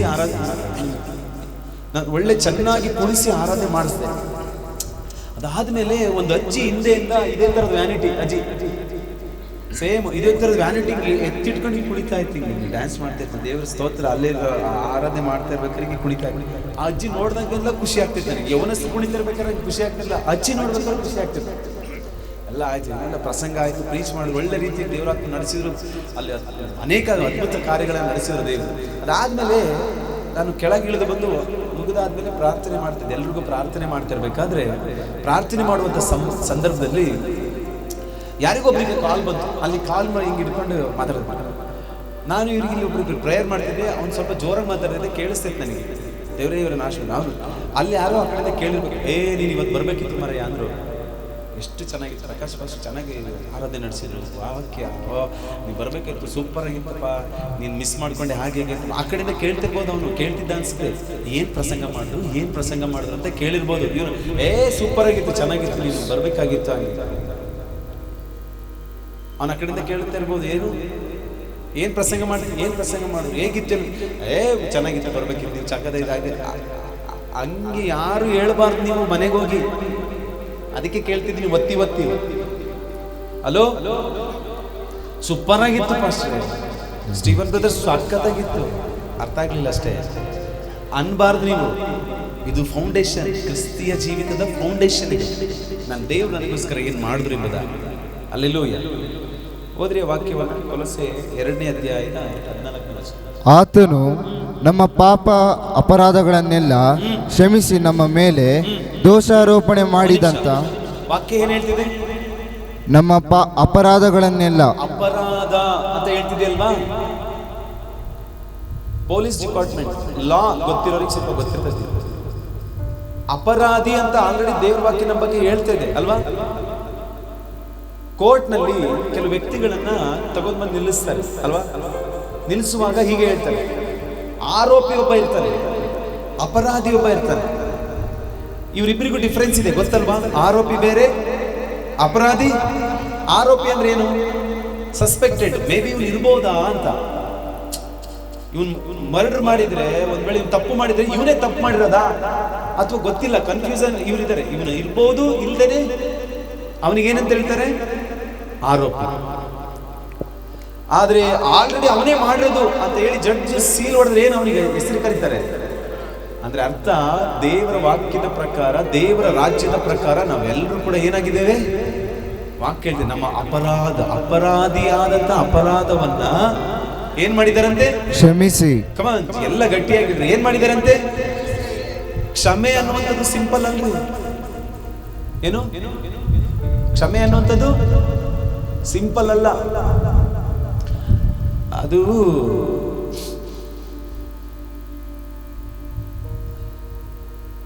ಒಂದ್ಸರಿ ಗಲಾಟೆ ಆಗಿರ್ತದೆ ಅಂತ ಇಟ್ಕೊಳ್ಳಿ. ಯಾರಿಗೊಬ್ರಿಗೆ ಗಲಾಟೆ ಆದಾಗ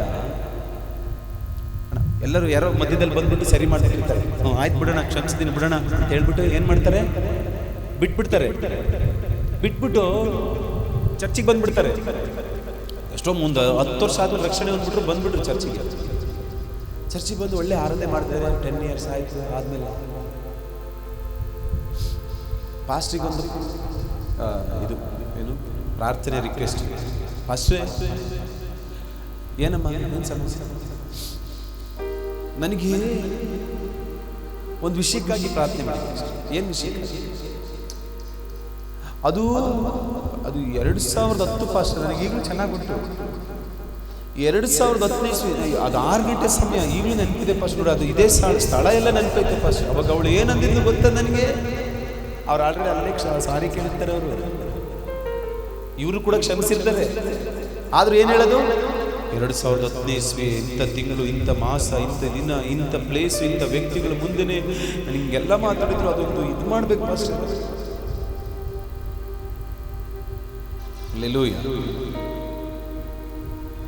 ನಮ್ಮ ಅಪರಾಧ ಕ್ಷಮೆ ಅನ್ನುವಂಥದ್ದಕ್ಕೆ ಎಷ್ಟು ಬೆಲೆ ಇದೆ ಗೊತ್ತಾ? ಎಷ್ಟು ವ್ಯಾಲ್ಯೂ ಇದೆ ಗೊತ್ತಾ? ಕ್ಷಮೆ ಅಂತಂದ್ರೆ ಸಿಂಪಲ್, ಸಾರಿ ಮಾಡ್ಬಿಡ್ತೀವಲ್ವಾ? ಕಾಲೆಲ್ಲ ತುಳಿದ್ಬಿಟ್ಟು ಏನಾರು ಮಾಡ್ರೆ ಸಾರಿ ನಮಸ್ಕಾರ ಹೀಗೆಲ್ಲ ಮಾಡ್ಬಿಡ್ತೀವಿ, ಸಿಂಪಲ್ ಆಗಿ ಮಾಡ್ತಾರೆ. ಸಾರಿ ಅನ್ನೋ ಪದಕ್ಕೆ ಕ್ಷಮೆ ಅನ್ನುವಂಥ ಪದ ಎಷ್ಟು ತೂಕವಾದದ್ದು ಗೊತ್ತಾ? ಹಲ್ಲೆಲೂಯಾ. ಕ್ಷಮಿಸಲ್ಪಟ್ಟದ್ದು ಮತ್ತೆ ಪುನಃ ಜ್ಞಾಪಕಕ್ಕೆ ತರುವಂಥದ್ದಲ್ಲ. ಕ್ಷಮೆ ಅನ್ನುವಂಥದ್ದು ಪುನಃ ಹಾಗೆ ಮಾಡುವಂಥದ್ದಲ್ಲ. ಹಲ್ಲೆಲೂಯಾ. ಯೇಸುವೆ ವ್ಯಭಿಚಾರಿ ಸ್ತ್ರೀಗೆ ಹೇಳ್ಬೇಕಾದ್ರೆ ಏನ್ ಹೇಳ್ತಾರೆ? ತಪ್ಪು ಮಾಡಿದ್ಯಾ ಗೊತ್ತು, ನಾನು ನಿನ್ನ ಕಲ್ಲು ಹೊಡಿಬೋದು, ಆದ್ರೆ ಇನ್ಮೇಲೆ ನಾನು ನಿನ್ನ ಕ್ಷಮಿಸಿದ್ದೇನೆ. ಇನ್ಮೇಲೆ ಅದರ ಅರ್ಥ ಏನು? ಕ್ಷಮೆಗೆ ಒಂದು ವ್ಯಾಲ್ಯೂ, ಒಂದು ತೂಕ ಇದೆ. ಹಲ್ಲೆಲೂಯಾ. ವಾಕ್ಯ ಹೇಳ್ತದೆ, ನಮ್ಮ ಎಲ್ಲ ಅಪರಾಧಗಳನ್ನ ನನ್ನ ಪಕ್ಕದ ಮನೆಯನ್ನು ಕ್ಷಮಿಸ್ತಿಲ್ಲ, ನನ್ನ ಅಪ್ಪ ಕ್ಷಮಿಸ್ತಿಲ್ಲ, ನನ್ನ ಮಕ್ಕಳು ಕ್ಷಮಿಸ್ತಿಲ್ಲ, ನನ್ನ ಕುಟುಂಬದವರು ಕ್ಷಮಿಸ್ತಿಲ್ಲ, ಈ ಸರ್ಕಾರ ಅಧಿಕಾರಿ ಯಾರು ಕ್ಷಮಿಸ್ತಿಲ್ಲ ನನ್ನ. ವಾಕ್ಯ ಹೇಳ್ತದೆ, ನನ್ನ ಎಲ್ಲ ಅಪರಾಧಗಳನ್ನ ಯೇಸು ಕ್ಷಮಿಸಿದನೇ ಬದ. ಹಲ್ಲೆಲೂಯಾ. ಯಾರು ಕ್ಷಮಿಸಿದ ನಮ್ಮ ಅಪರಾಧಗಳನ್ನ? ಯೇಸು ಮಾತ್ರ.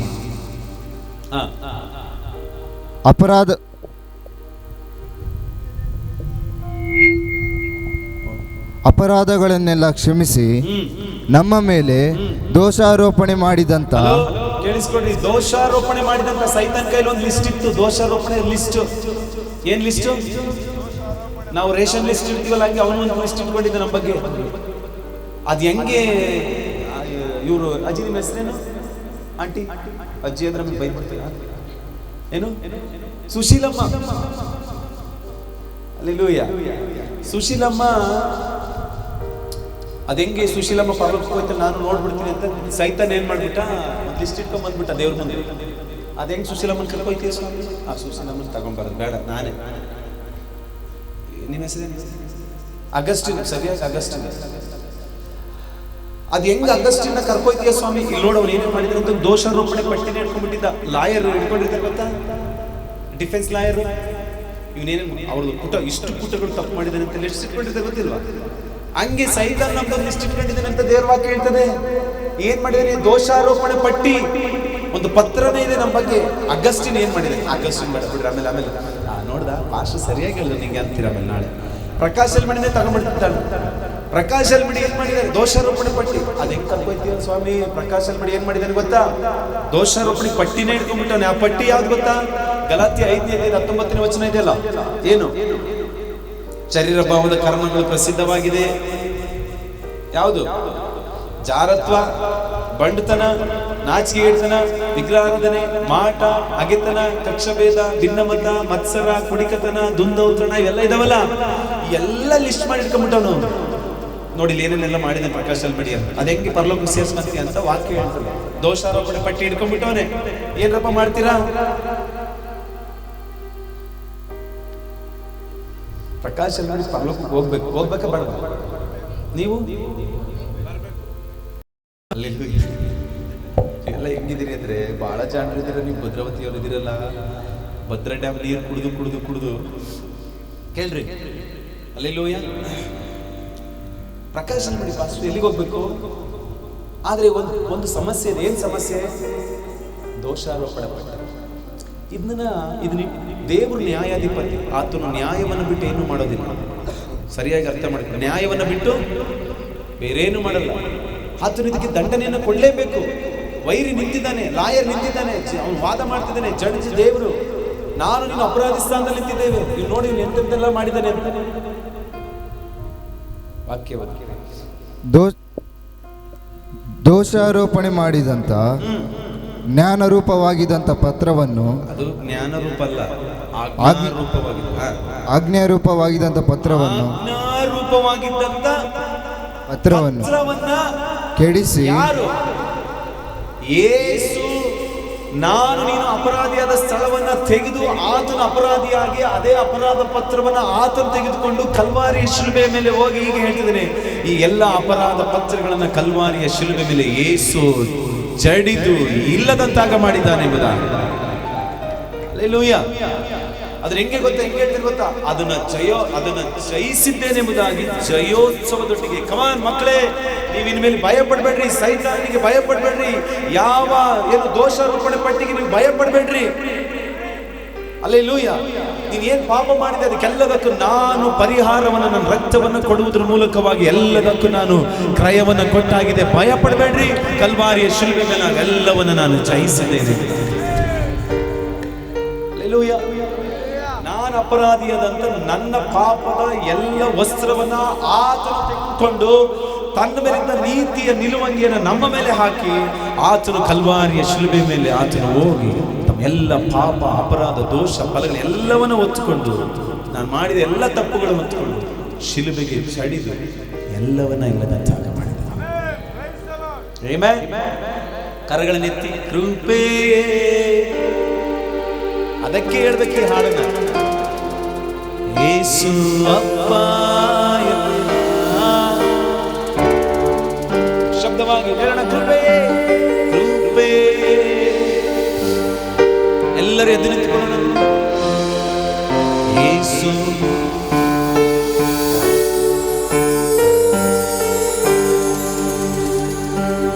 ನನ್ನ ಜೀವನ, ಎಲ್ಲರೂ ಸಾಗು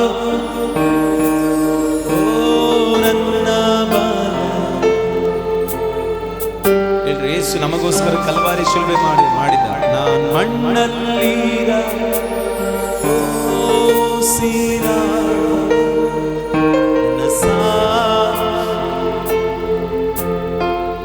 ಶಬ್ದವಾಗಿ ಎಲ್ಲರೂ ಶಬ್ದವೇ ಹೇಳೋಣ. ನನ್ನ ಜೀವನ ನನ್ನ ಸಾಗುತ್ತಿರುವುದು, ನನ್ನ ಆ ಕಲ್ವಾರಿಯ ಶಿಲುಬೆಯನ್ನು ನೋಡುತ್ತಾ ಹೇಳೋಣ. ನಾನು ಮಣ್ಣಲ್ಲಿರದೆ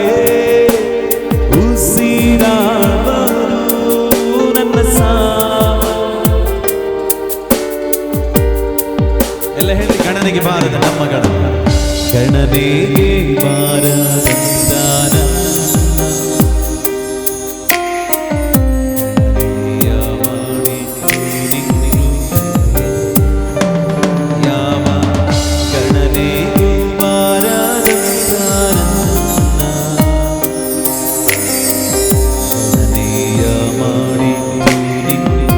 ಎರಡು ಕರಗಳ ನೇರವಾಗಿ ಚಾಚಿ, ಕೃಪೆಯೇ ಕೃಪೆಯೇ ಕೃಪೆಯೇ ಯೇಸು ಅಪ್ಪ ಎಲ್ಲ. ಕೃಪೆಯೇ ಕೃಪೆಯೇ ಕೃಪೆಯೇ ಯೇಸು ಅಪ್ಪ ಎಲ್ಲ. ಯೇಸು ಅಪ್ಪ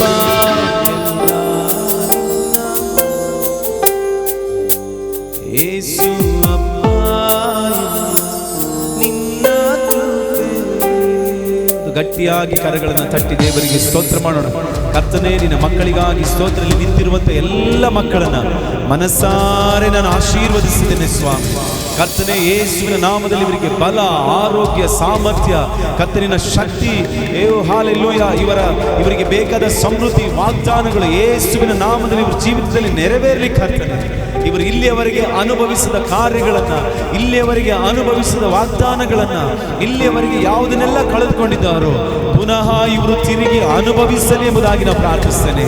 ನಿನ್ನ ಕೈಗಳಲ್ಲಿರುವ ಎಲ್ಲಾ ಮೇಲುಗಳು ಇವರ ಕೈಗಳಿಗೆ ಬಂದು ಸೇರಲಿ. ಕರ್ತನೆ, ಇವರಿಗೆ ಒಬ್ಬೊಬ್ಬರನ್ನ ಆಶೀರ್ವಾದ ಮಾಡಿ ನಡೆಸಿ, ಇನ್ನೂ ಉನ್ನತ ಸ್ಥಾನಕ್ಕೆ ತೆಗೆದುಕೊಳ್ಳಿ. ದೇವರೇ, ಈ ಪಟ್ಟಣದಲ್ಲಿ ಈ ಜನರನ್ನೆಲ್ಲ ನೀನು ಉಪಯೋಗಿಸಿ ನಡೆಸಿ, ಅನೇಕರನ್ನ ನಿನ್ನ ಕಡೆಗೆ ನಡೆಸುವಂತ ಮಕ್ಕಳಾಗಿ ಜೀವಿಸಿ. ಎಲ್ಲ ಮಹಿಮೆ ಘನತೆ ನಿನಗೆ. ಈ ವಾಕ್ಯದ ಆಶೀರ್ವಾದವನ್ನ ಯೇಸುವಿನ ನಾಮದಲ್ಲಿ ಇವರ ಮೇಲೆ ನಾನು ರಿಲೀಸ್ ಮಾಡಿದ್ದೇನೆ. ಬಲ ಸಾಮರ್ಥ್ಯಗಳಿಂದ ಎಲ್ಲ ಮಹಿಮೆ ಘನತೆ ನಿನಗೆ, ಯೇಸುವಿನ ನಾಮದಲ್ಲಿ ಪರಲೋಕದ ತಂದೆಯೇ. Amen. God bless you all. ದೇವರು ನಿಮ್ಮನ್ನು ಹೆಚ್ಚಾಗಿ ಆಶೀರ್ವಾದ ಮಾಡಿ.